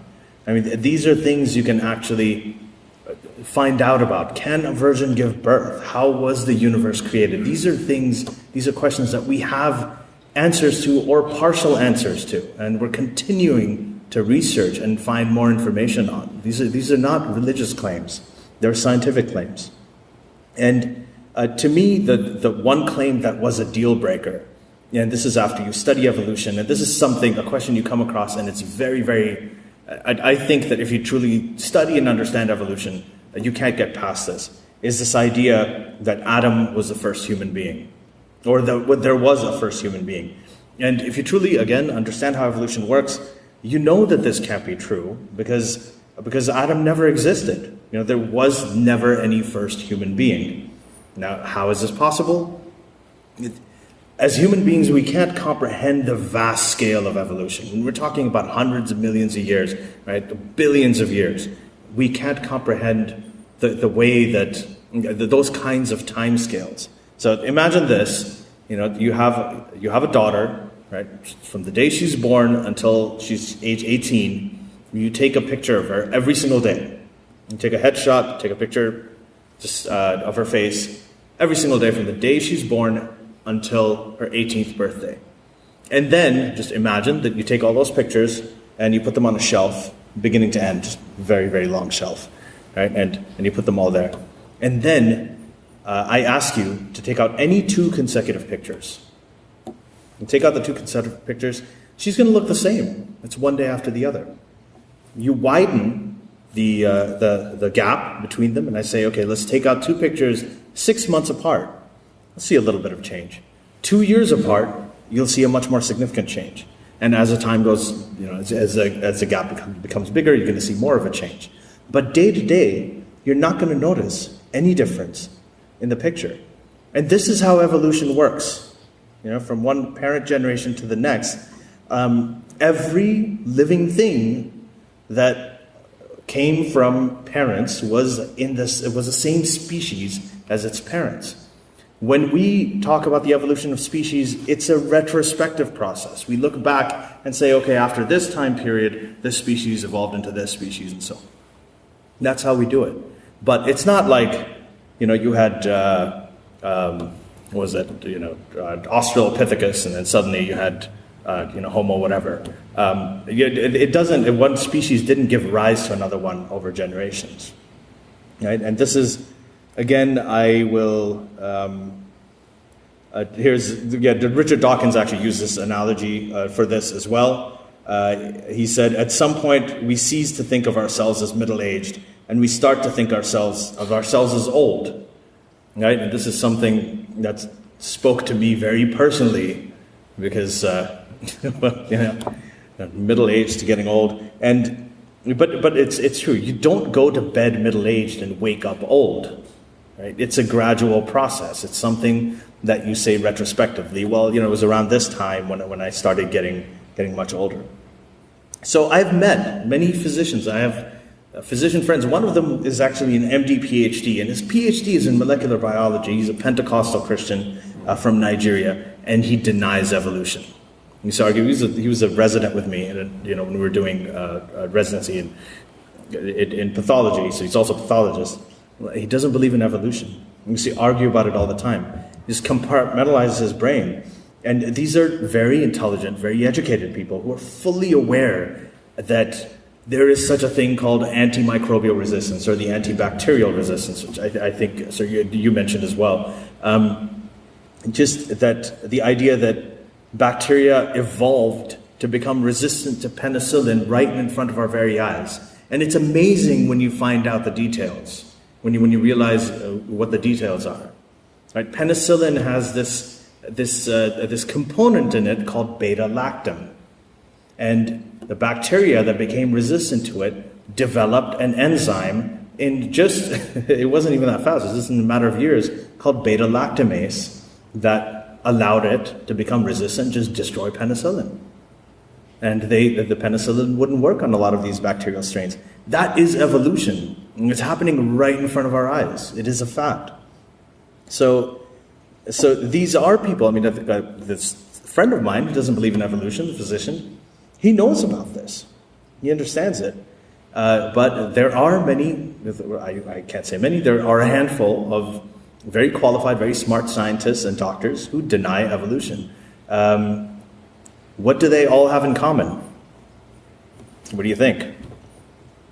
Very deep religiosity, right? And a great example of this that I think everyone here will know is Dr. Ben Carson. You know Dr. Ben Carson? The youngest head of pediatric neurosurgery in Johns Hopkins' history. Like, just a fantastic physician. If you watch his videos talking about the TV coverage of him as a physician, brilliant, really impressive guy. Right? He's evolution denier. He calls evolution the work of the devil. He says that the Earth's geological layers came about due to a large flood. All of these claims, and all of those things exist with all of that brilliance. And this, again, is a very sinister thing to me about faith. When you think that faith is also a legitimate the method to get to the truth, the process, it can really, I feel personally, it can infect and just turn the minds of brilliant people often to mush, at least partially.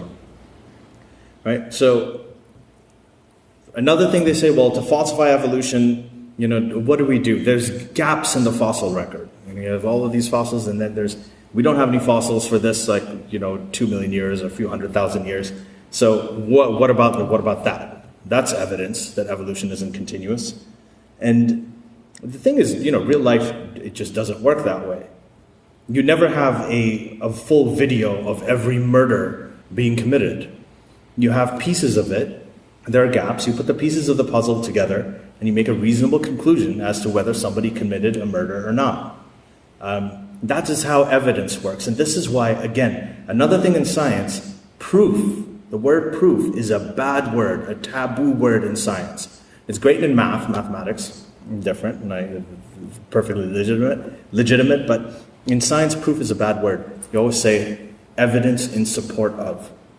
That is the way that we talk in science. Right? So when you go back and you look at evolution, these gaps, they don't disprove evolution. Now, what would disprove evolution is if a gap in this is as J.B.S. Haldane said, is if you went to the Precambrian era and you looked at all the fossils there and there were some gaps, in that gap you found the fossil of a rabbit, right, or some kind of mammal.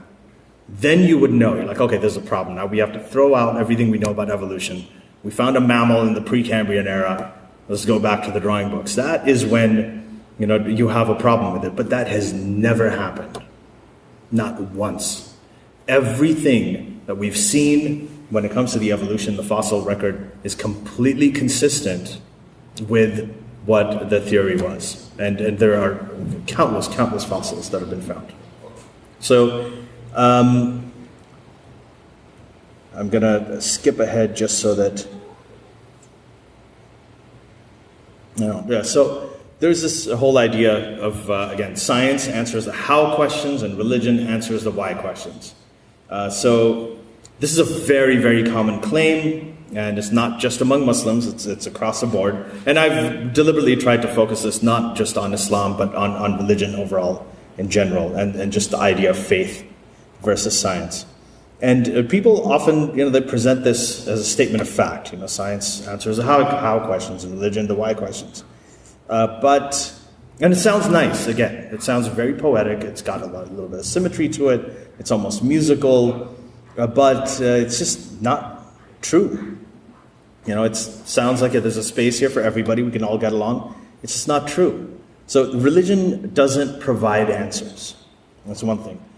Religion, for all we know, as far as we know, makes them up. We have no evidence that these answers are true. How much evidence do we have for the claim that Adam and Eve were banished from the Garden of Eden, for instance?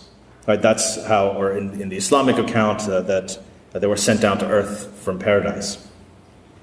And this happened because Eve ate the forbidden fruit. So how much evidence do we have for that? We have no evidence for that. This isn't an answer to anything. It's just a claim that has absolutely no evidence. It's like hearing a rumor and saying, okay, I believe this, much less a rumor from a very long time ago. So this is very difficult for a scientifically oriented mind to understand. That how could this be equivalent? Oh, this is the why questions and the how questions. There is no equivalence, right? And if you said the science answers the how questions, or tries to answer the how questions, and religion addresses the why questions, that's a more true statement. That's something I can kind of get behind.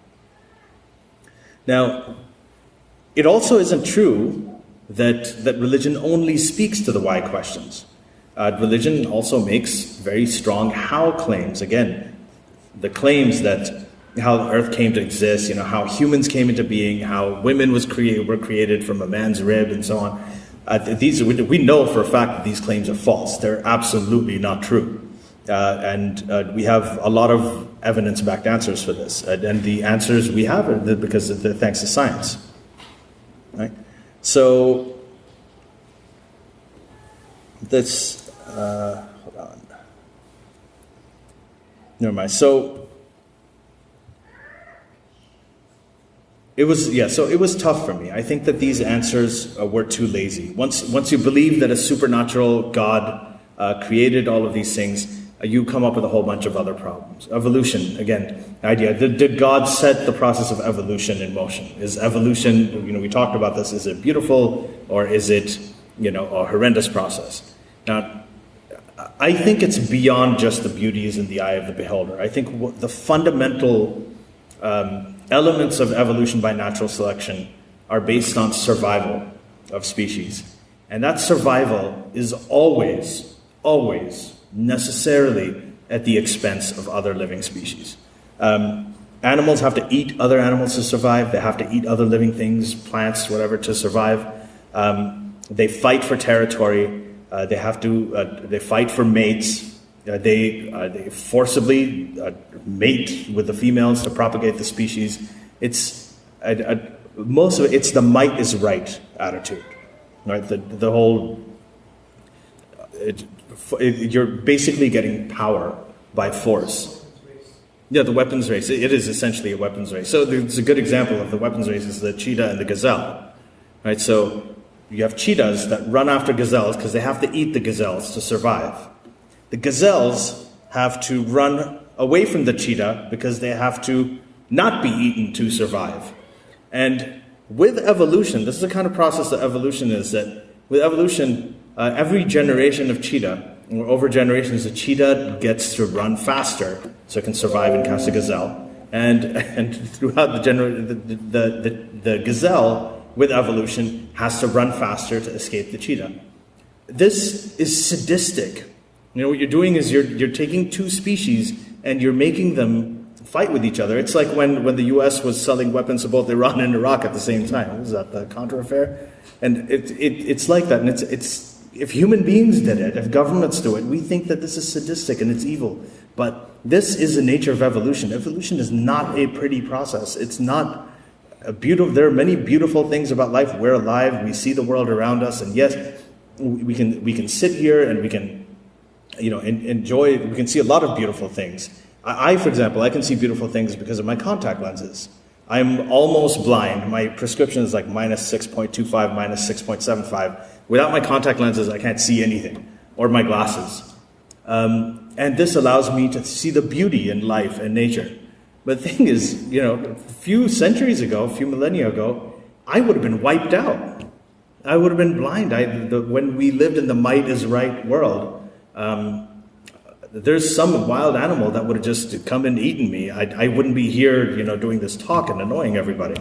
So this is I don't think it's as easy as saying that the beauty is if you see it or if you don't. I think very fundamentally the processes that drive evolution are really, really rough and really, really troubling, and we have done as human beings things to try and mitigate that. Now, in closing, I want to go back to the beginning. I just wanted to say that sentence. It's fun. For me, it's the same thing that did God start evolution? The other question, this is really what the turning point for me is did God start the Big Bang? Right? Why can't you believe both? Yes, the Big Bang theory, it's completely legitimate, but God started it. Evolution is completely legitimate. We believe in it, but God started it. Now, with the Big Bang, this is something that kind of kept me holding on for a very long time. Because people would say, no, we've got the theory, the Big Bang theory. And I would think, but who started it? What happened before the Big Bang?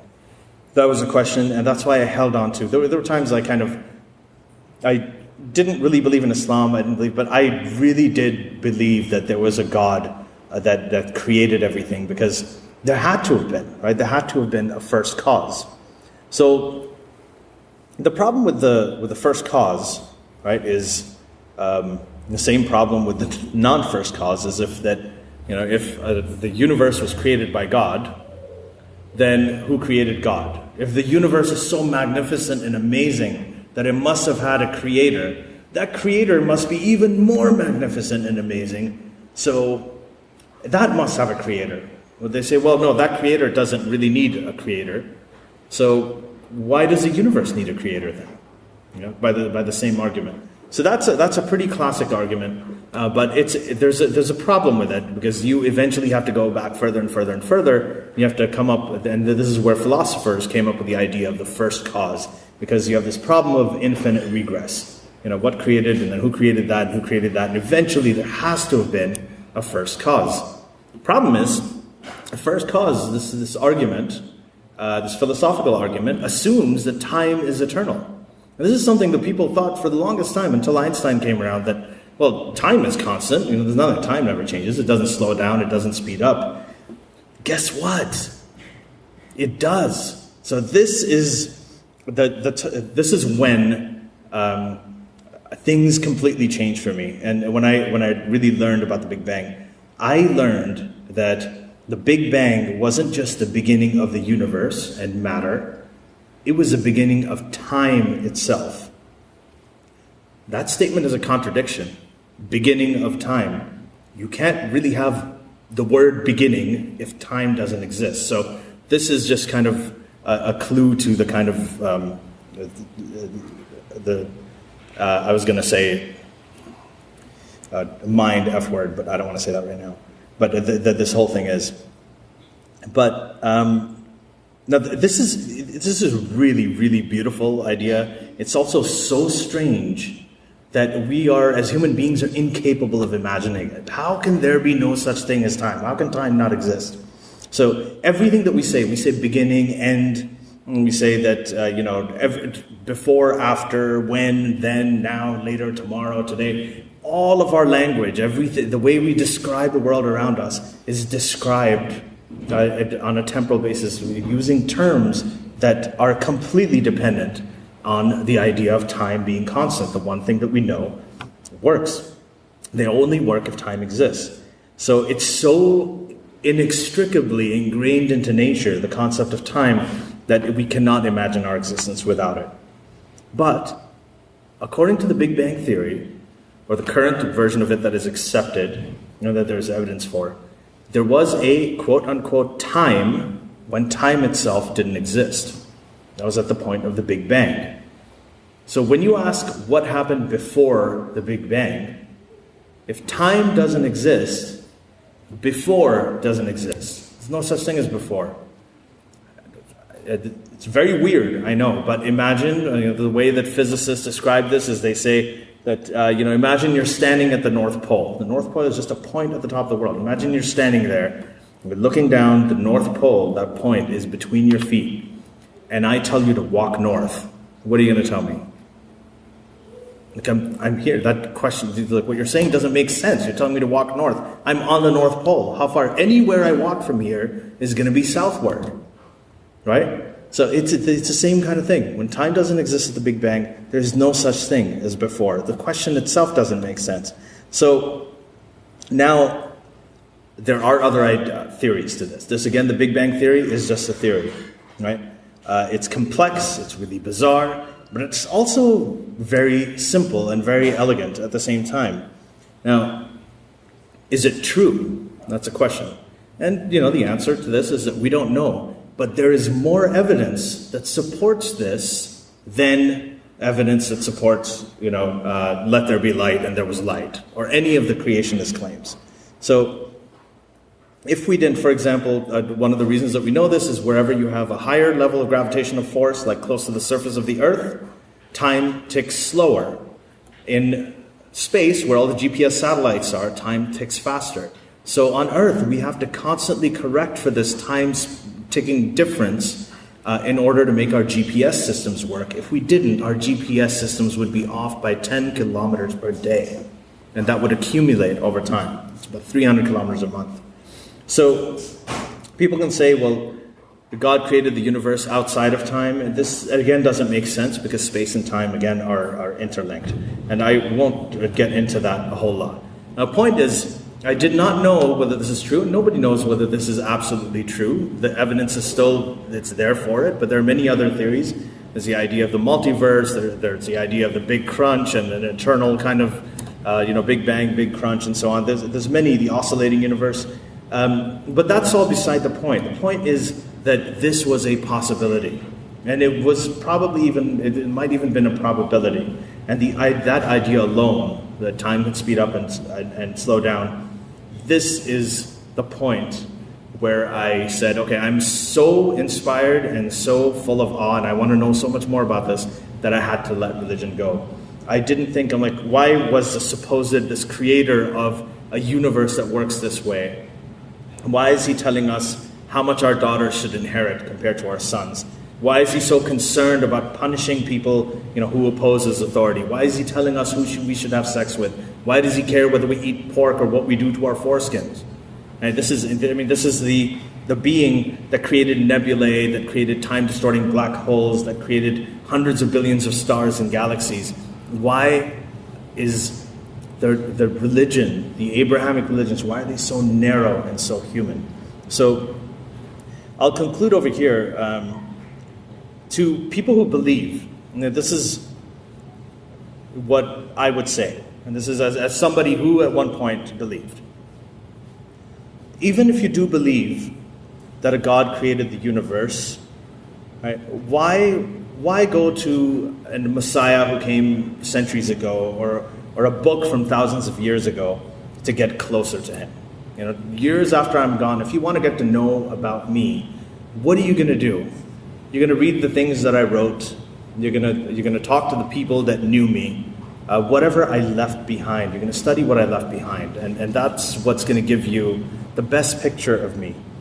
So instead of going to books and messiahs, why not study the creation that is all around you? And the Quran itself says it, study the creation that is all around you. That, unfortunately, is what made me an atheist eventually. But there is a name for it. The study of the nature all around you, there's a name for it. And that name is science. That's what science is. Simply the study of nature. That's it. And the language of science is mathematics. It's not Hebrew or Aramaic or Arabic. It doesn't vary geographically depending on where you are. Mathematics is the same, whether you're in Israel, whether you're in the West Bank, whether you're on Mars. It all works the same way. It's universal. And this is the nature around you. That is, if you believe in God, that is God's language to describe nature, God's creation. And the study of that nature is called science. So, why would you want to rely on faith without evidence when the evidence is so much more breathtaking and so much more amazing? And that's where the beauty to me lies. If you could sum up all of this in one sentence, I would say, ask real questions. Don't try to rely on false answers. Questions are good. The kind of answers that give you more questions and just living on questions and accepting the fact that we don't know and sometimes we can't know is, I think, the reason to stay alive. And that's the purpose of life when we talk about the purpose of life. That's it. Thank you very much. Appreciate it.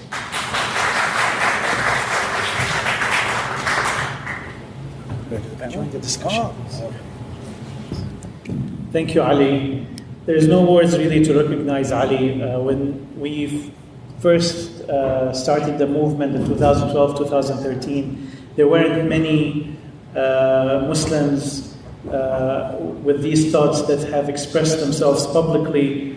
Ali was one of the first ones who does this publicly, and he pays a heavy price in terms of risk to his own self and his family that he carries around for the cause of defending really freedom of speech and freedom of conscience and rationalism and secularism. So thank you very much for that, Ali. There's, if it would be childish to offer you a plaque or something compared to the sacrifices that you do. And thank you for coming here. Muslims cannot afford paying, speakers like Ali, but he came here as a volunteer. So thank you very much.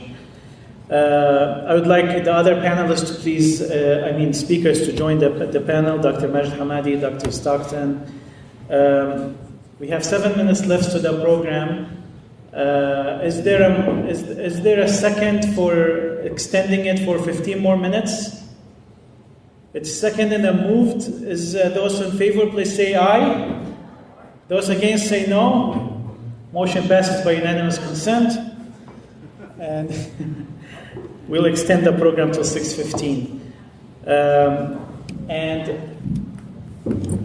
moderating this panel will be Firdaus Al-Bihari. She's our Detroit organizer. You haven't seen her most of the day because she's sitting at the reception, and she really helps a lot on a daily basis. So thank you, Firdaus. You deserve a round of applause.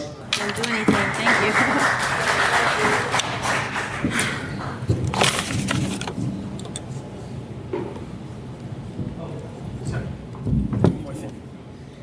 I would like to ask Professor Abram to please join the panel and start by introducing yourself, please, and also Sohail Ahmed, please. Just give a minute for Professor Abram to introduce himself, please. 15 minutes.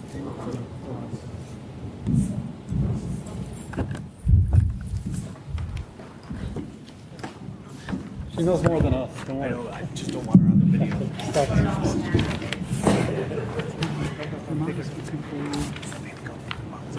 Hi everyone, my name is Imran Ajaz. I'm an associate professor of philosophy at the University of Michigan Dearborn. So I teach at the same place as Professor Stockton does, and it's a pleasure to see him here.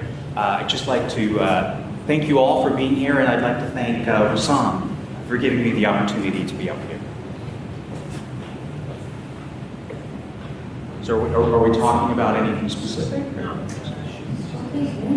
So that was some heavy stuff. We started with lying beliefs to how Muslims find atheism. So let's see. I guess the first question is, what is the purpose of religion? And I think that we have different answers for that. And I'd like to hear what the panelists have to say about that. I was taught that religion is a guidebook to humanity, and how to treat each other, and how to understand the world we live in, and the purpose for why we're here. So, anyone would like to begin, please?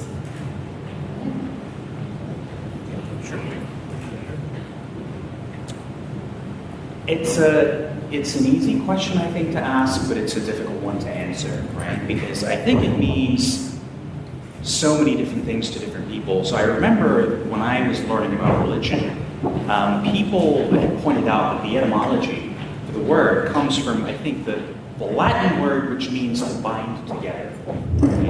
And certainly, I think in the case of Islam, one of the functions, and there are many functions, is to bring people together. You know, in Islam, there's this idea of the ummah, right, the community, and the benefits that provides. So that's the one thing I can think of off the top of my head. I'm sure people will add more. I'm a political scientist, and I think of I look at Lebanon, where there are religious groups. I look at Iraq, where there are religious groups. They've been involved in politics. I think of religious groups when I teach, I think of religious groups as political groupings. I tell students that these should be viewed as ethnic groups, having very little to do with theology.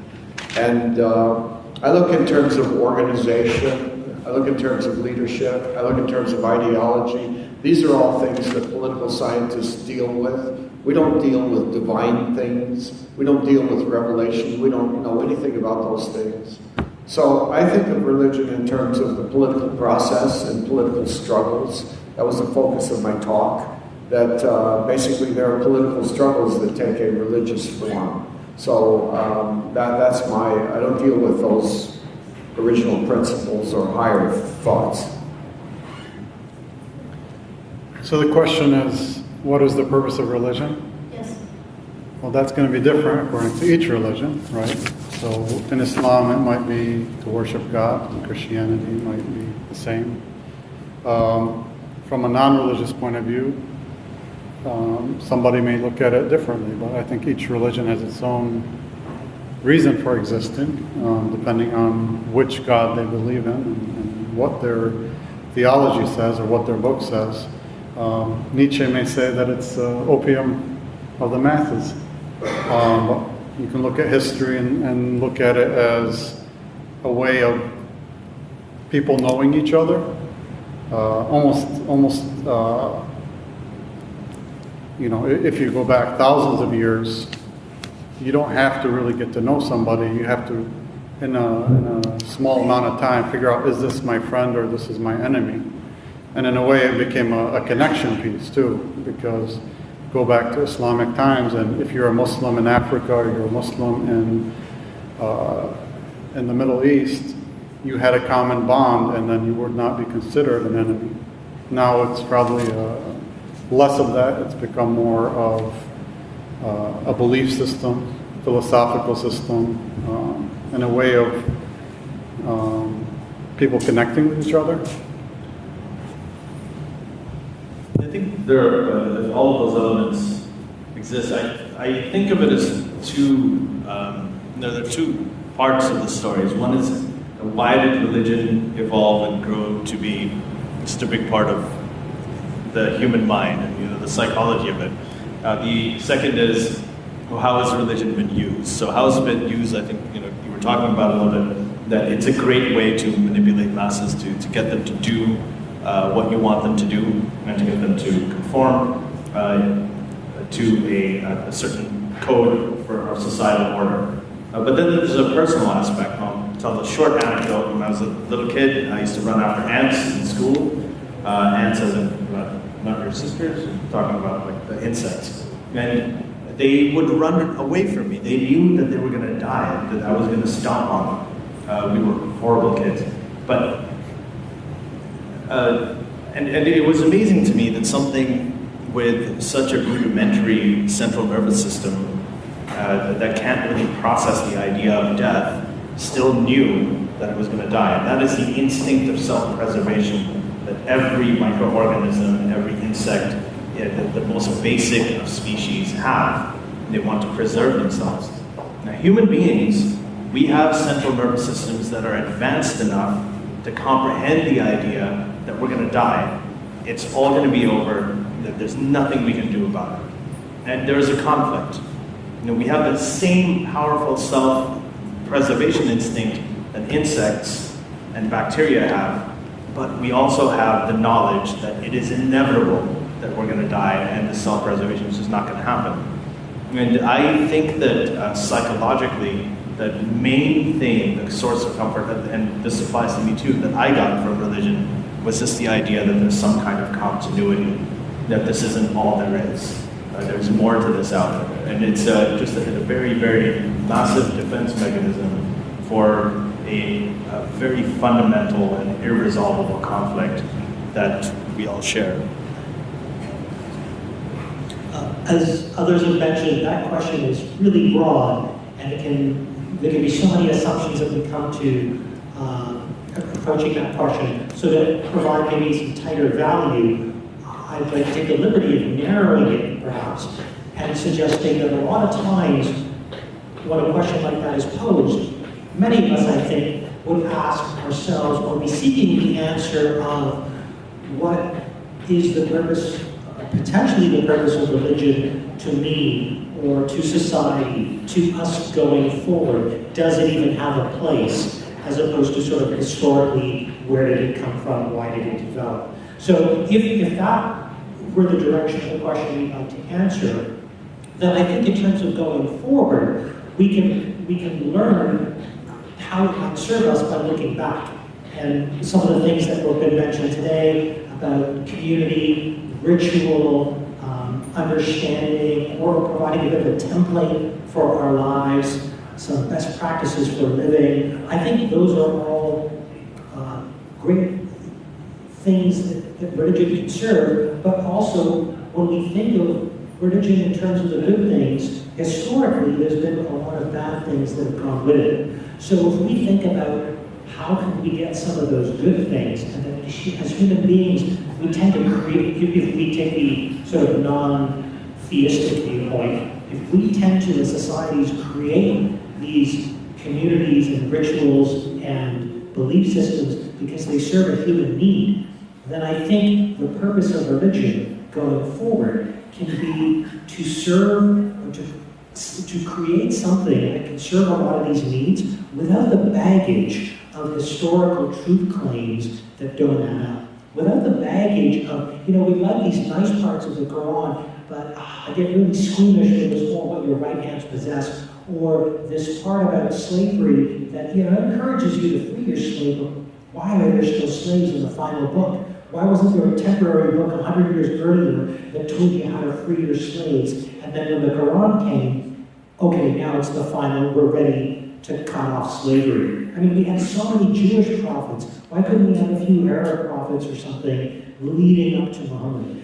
So in that way, we're going to always have the baggage of religion that's negative. And sometimes we, as human beings, we're optimistic creatures. We think toward the future. So I think if we want to take the good, we've got to discard the bad. And so the purpose of religion is to not actually be religion in the way it was in the past with all that baggage, but to be something new that we create that gives us maybe a mix of community, some best practices for living, some rituals, and it's opt-in, and something that builds into its constitution the ability to revisit, to question, and learn from the lessons of the religions of the past that made so many mistakes.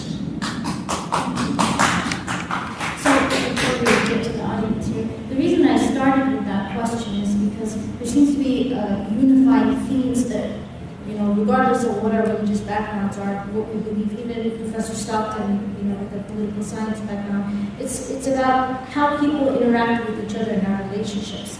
So today we're talking about whether Islam and science can coexist. But clearly, religion is about people and our relationships. So why is it that we put so much emphasis on a guidebook, let's call it on a guidebook, to explain science to us? And do you think that, and again this is for the panelists, do you think that the way that modern day and scholars up until the modern day, the way they interpret the Quran is limited when they're only looking at it from a literal sense or moral sense or allegorical sense, and they don't actually explore how science can fit into it? Or are we asking too much? I'll pass this along because I've just spoken, even though I have some thoughts. Yeah, there were a lot of questions there. Can I also? Well, I like the tail end of it. What you said about the when we look at the scriptures as a guidebook, and the idea of multiple interpretations and looking at it literally. Everybody is terrified of us reading the book literally. So this is just kind of one thing I want to get to. That means that they know, right? And they'll say that do whatever you do, just read it, look at the metaphors, look at what it represents, or just don't read it the way it's written. Do not read it literally, please, please, please. Why? Why don't you want to read the book literally? I've written a book. And people hold me to a higher standard than they hold God, because I am accountable for every word that I wrote. If there's something that rubs somebody the wrong way, like you said this, they'll send me screenshots and they'll send me quotes. And, this is what you wrote in your book, and you have to answer for it. But when it comes to the books that God wrote, like, well, it's okay. Beat your wife can also mean hug your wife, and things like that. It's a big. I think the metaphorical interpretation is something that people do because they are faced with the taboo of actually questioning that it is a divine scripture. They can't really go against that. I didn't completely get what you were saying about the science aspect at the beginning. Whether or not we're assigning too much responsibility to scholars to expect that the Quran should answer everything about science, especially because science is evolving, and as Imam Saleh said, Sharia should also evolve. So it seems like as science is evolving, perhaps our scholars are not evolving with their critical thinking and their open-mindedness to question at the simultaneous time. So as science is evolving, then religion should also evolve. Our understanding of the religion should evolve. Our understanding. And there is a problem with that. I think that people are trying to do that. I think there's a big concern in the Muslim world right now, and I've been seeing it, that with the advent of the internet, and the advent of social media, there are people in the Muslim world, across Muslim countries, who are now getting a portal into an outside world that they were never exposed to before. And so many of us who were raised in these countries, I grew up in Saudi Arabia, I had absolutely no access before the internet to anything that was happening outside, except what the government thought was okay for us to know. But now people know, they know about these ideas, especially younger generations, they know. And the Muslim world is losing them. Like the older Muslim generation is concerned that they're losing them. People like Bilal Phillips and people like Zakir Naik have all these videos that they're putting out about how we can debate with atheists and how we need to engage with atheists because we're losing our youth to atheism. Someone else mentioned here earlier today that in 2014, Saudi Arabia declared atheists terrorists. That's because they're responding to something. They feel that they're losing their youth, and they're trying really, really hard to do this reinterpretation. There are many sort of New Age scholars that have come about that are writing new translations of the Quran. There is a feminist translation of the Quran out right now, but ultimately they all hit a wall because the people. There are people who know Arabic. They know and they understand Arabic. There's so many things some things you can reinterpret and sort of cast in a different light. but there are many other things that you just can't get around. And it's a very difficult thing because of the infallibility, divinity, immutability aspect. If the way to do it would be to start questioning the idea, is this infallible, is it divine, or is it just divinely inspired? That might be a better way to go down, but just reinterpreting these texts without the option to change them, if you focus on that, science is going to go way further, because science doesn't have any taboos like that. It's constantly evolving. It thrives on that kind of innovation. Anybody else? Does anyone else want to to that? Yeah. I want to talk about Muslim believers. If we as Muslims or Muslimish or former Muslims have the ability to chime in on what the Quran is saying, since it's, like Majid pointed out, 7.7 billion people and not two of us think the same thing. For Islam, for how laws are made, comes down to two types. Hukm, which is authoritative law, and we know even in science, authoritative law is limiting. And to the other is fatwa, which is divine law. And fatwa is based on aql, which is intellect, ijma', which is a consensus, and ijtihad, which is Jurisprudence. So, if we all have, as Muslims, intellect, and we are the consensus, then shouldn't we chime in on what these words mean to come to a collective, since we are the ummah? Yeah. Well, sorry. Yeah, yes, I think we should. That's what we're doing here. I think everybody's chiming in. There's been many different points of view here. Many of them have clashed. We've openly disagreed with each other. And we're sitting here talking and listening to each other. And there are some people who will reinterpret, and they will come and they say, and I respect these views, even if I disagree with them, that religion and evolution can be compatible. One of the books that had an early influence on me was Maurice Buchal's Islam and Science, where he talked about exactly that. There are also other views that I have that I think that when you interpret, and when anything can mean anything, then everything becomes meaningless. And then there are views about, like what you said in your really, really good presentation about what if everything we know isn't true? What do we believe? What do we know that isn't influenced by some kind of bias or some kind of irrationality? So I think that we are all doing that. We're engaged in that process, and everybody should chime in. Whether religion will survive after that, I don't know. I just wanted to quickly comment on the question there, and perhaps it was a bit rhetorical, that shouldn't we be the ones who are interpreting and deciding what these things mean? And as Ali mentioned, yes, we're doing that sort of process now. People are doing that. But in that question, I see a sort of a hidden assumption or presupposition that somehow these things are with us forever. We're stuck with them, and we might as well just make the best of it and then maybe recreate what they mean to us. And I think we have to step back on that question and say, well, why are we even going through the process of, well, maybe it means this to us, or maybe it means that to us? If we fundamentally determine that it's not even true, then maybe we just start over. And related to that is, I've lost my train of thought, so I'll leave it there. Well, thank you for that comment. Not necessarily an assumption that we're stuck with it.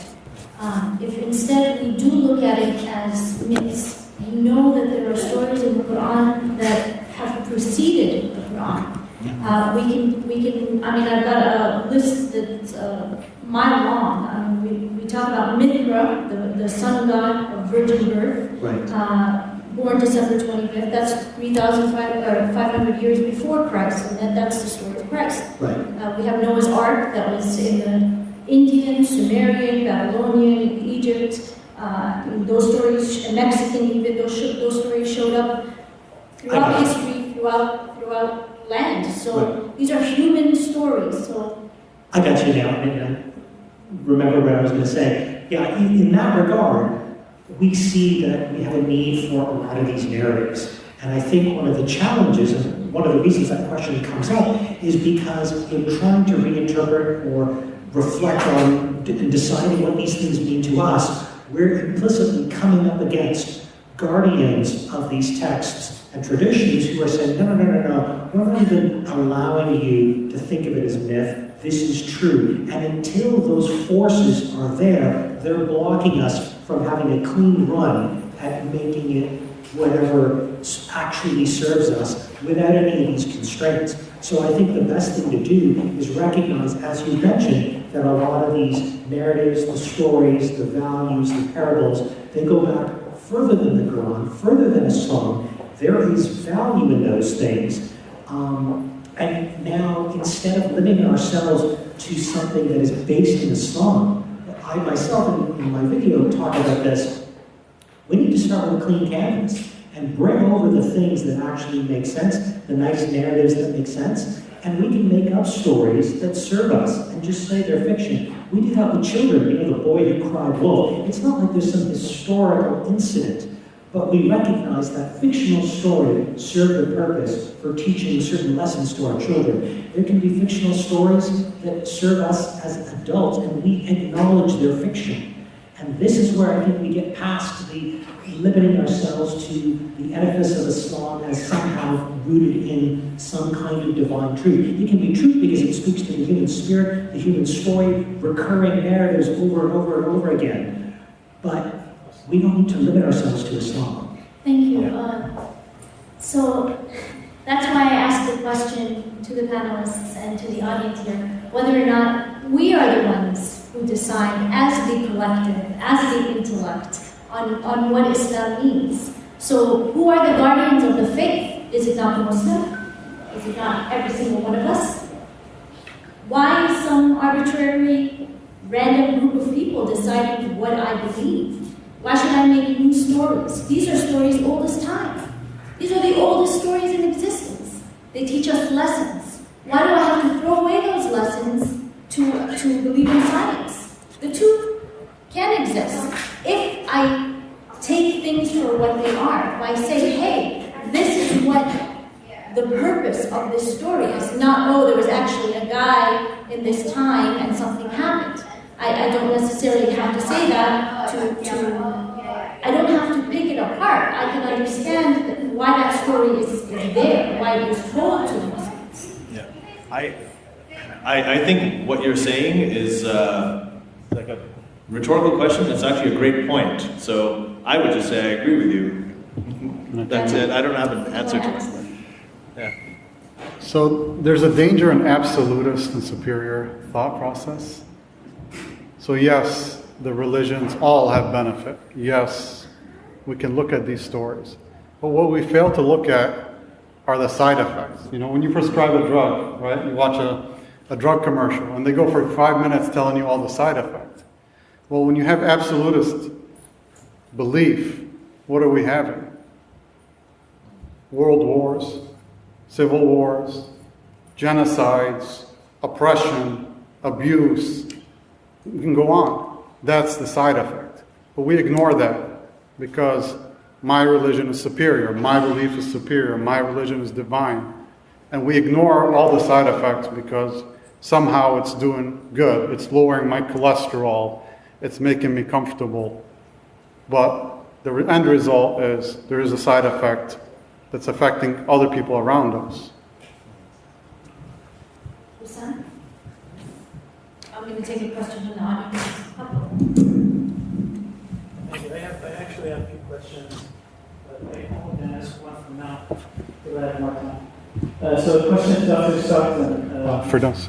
The teaching of the theory of evolution. Do you feel that although the case has decided in defense of teaching evolution in the classroom, that yet the implementation of this practice has somehow been suppressed in and practice.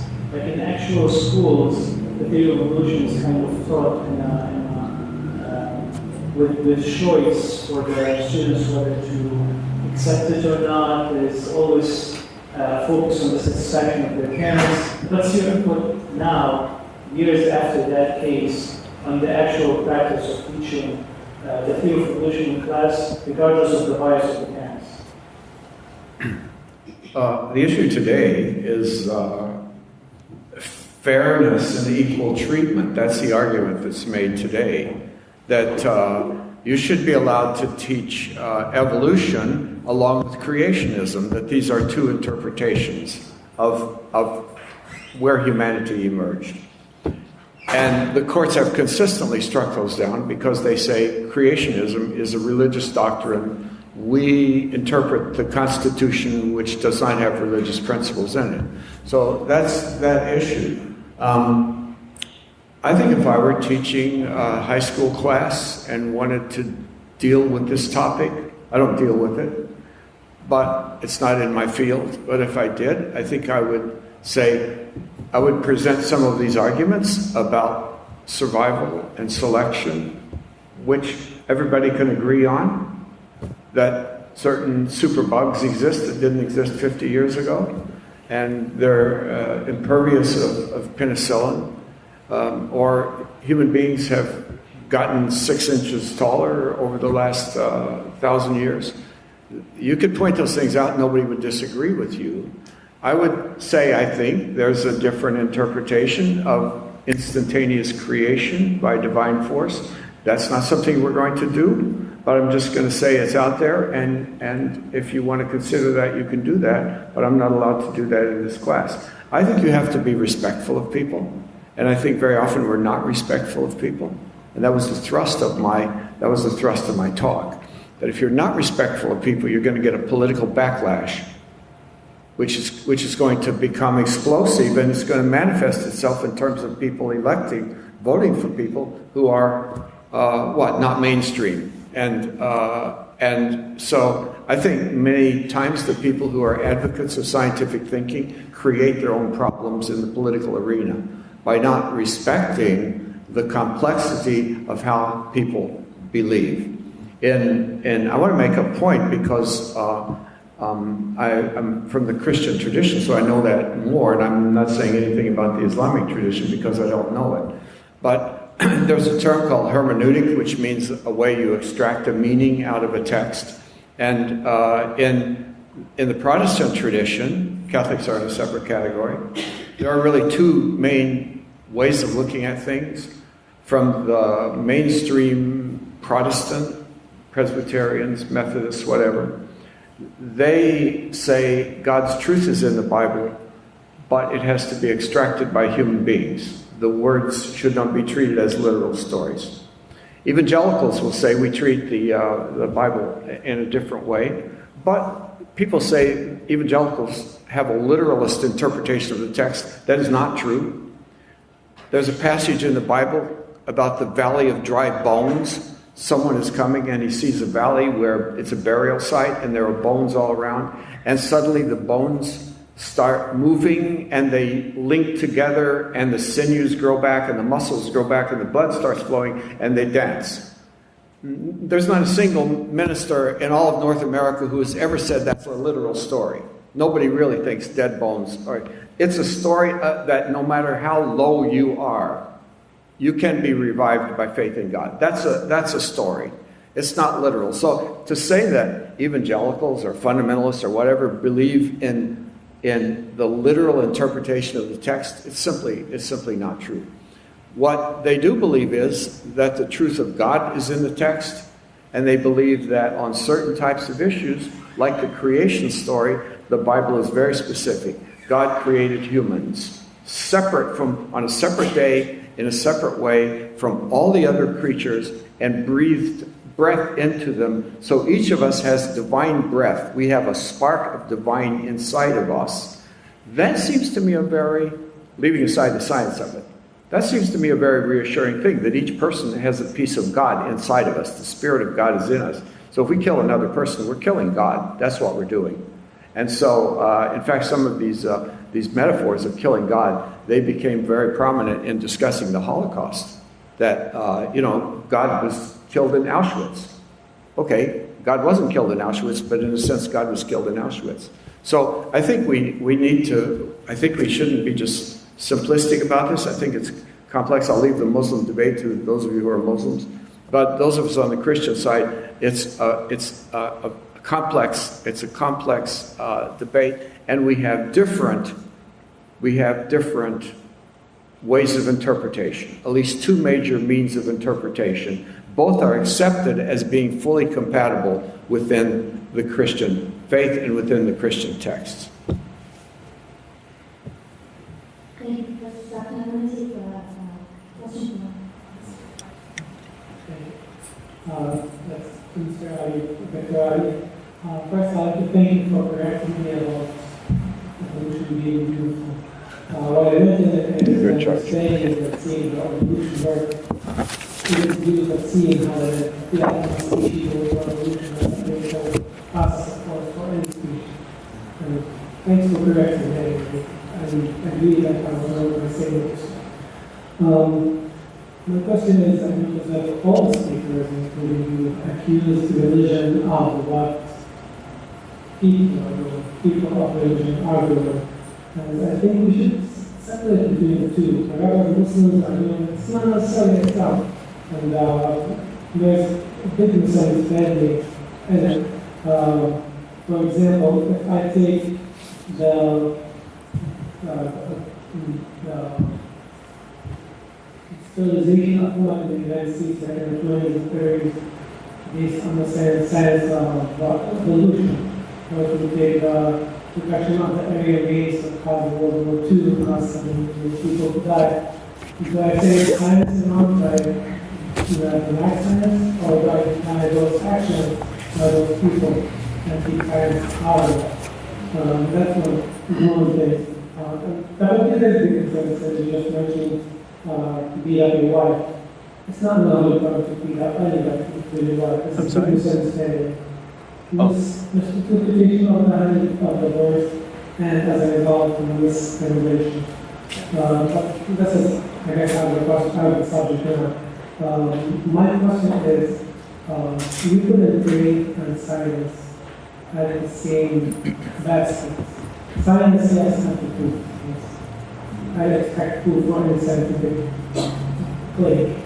But faith is when we cannot prove scientifically that we have faith in the accepted or we do not accept it. If you can reject it, then I stand with you. But if you cannot reject it, then I have a right to have that faith.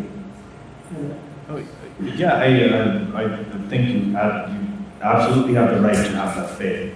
But what I'm talking about, there's a difference between respecting people's, this kind of goes to the evolution thing we're talking about. The difference between respecting the right of people to have faith, which we all should respect, versus respecting what the beliefs are themselves. So there's this sort of general idea nowadays that we need to respect each other's beliefs, we need to respect each other's beliefs.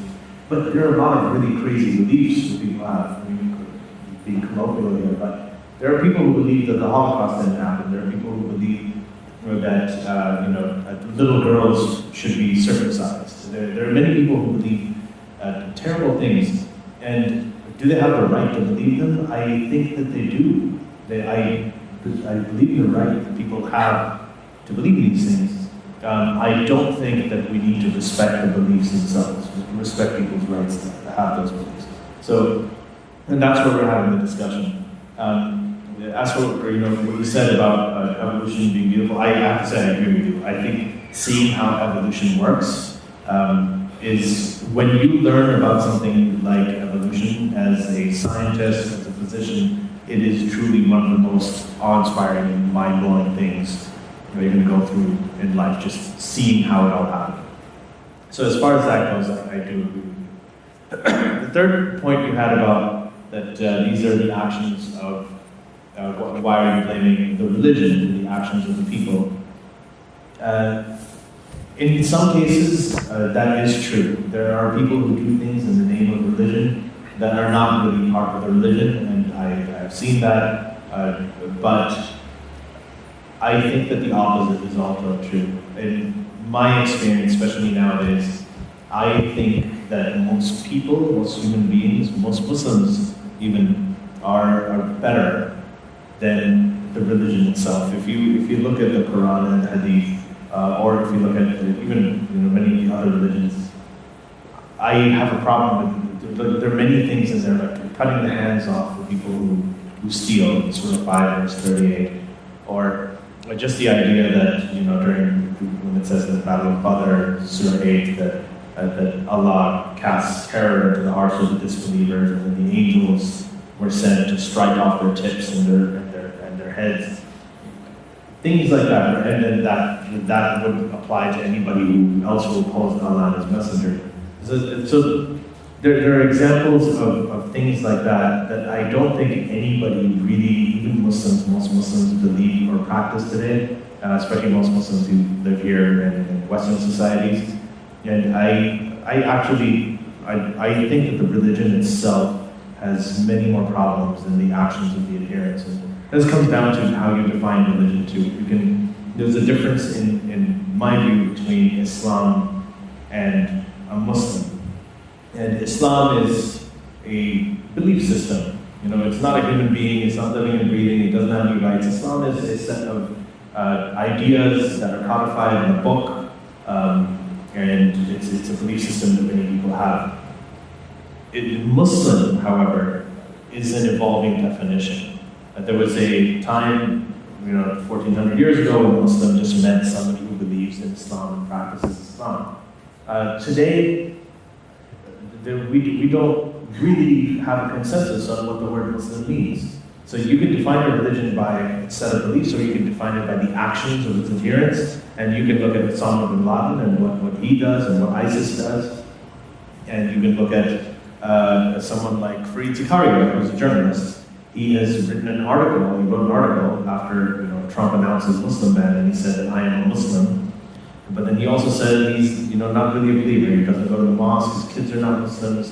That he's between a deist and an agnostic. Yet he calls himself Muslim as well. So the word Muslim feels more like an identity to me that is slowly becoming sort of ideologically independent, whereas Islam has a more definitive definition. So that can be it can be confusing to a lot of people, but I think it's a very, very significant factor we have to take into consideration when we're discussing this. As for the verse, 4:34, that you talk about the beating the wife, the other woman, I've written about that in the book, so I would love to send you a copy of the book and see what you think about it. There have been revisionist interpretations of it, that it does not mean beat your wife, that the word daraba is used in many different ways, striking a separation, and so on. But the way to think about this, it actually has an analog in English, right? So when you say striking a separation, if you take the word hit, right, it's about the direct object after it that really defines the verb. So if I say I'm going to hit the road, that means I'm going to go on a road trip. If I say I'm going to hit the lights, that means I'm going to either turn on the lights or turn off the lights. If I say I want to strike up a conversation with you, that doesn't mean I want to hit you, it means I want to start a conversation with you. But when I say strike a woman, that doesn't mean I want to start a conversation with a woman. It means that I'm going to hit the woman. So the direct object, and this is the best way I can explain the Arabic aspect of it. This is something that I consulted with a lot of people with when I wrote about it, is that it's the direct object that actually defines the word wadribunna in the Quran. If it was about striking a separation, then Wissam was even, correct me if I'm wrong, I think that the term would be wadribu'anna if it was about striking a separation of life. But in any case, well, that's something I talk about in my book. I would be happy to have a further discussion on it. Right, unfortunately we ran out of time for the conference and the extension, and non-democratically approved extension also. So we thank you very much for attending our conference, and we are actually going for dinner. If you'd like to join us, talk to me about the location. And please follow us. I have the good news that I was going to announce is that we are going to have almost a monthly Muslimish event in this space starting from next month. So for those of you who are local, please stay in touch with us. Of course, it's going to be 8 hours marathon. It's going to be just an hour in the evening. So just stay in touch with us. We'll let you know about continuing this dialogue all the year, once a month. Thank you very much again. Thank you for our attention. The speaker's pointing out, I could barely hear those. Oh, yeah, it's hard to understand, wasn't it? All right. Okay.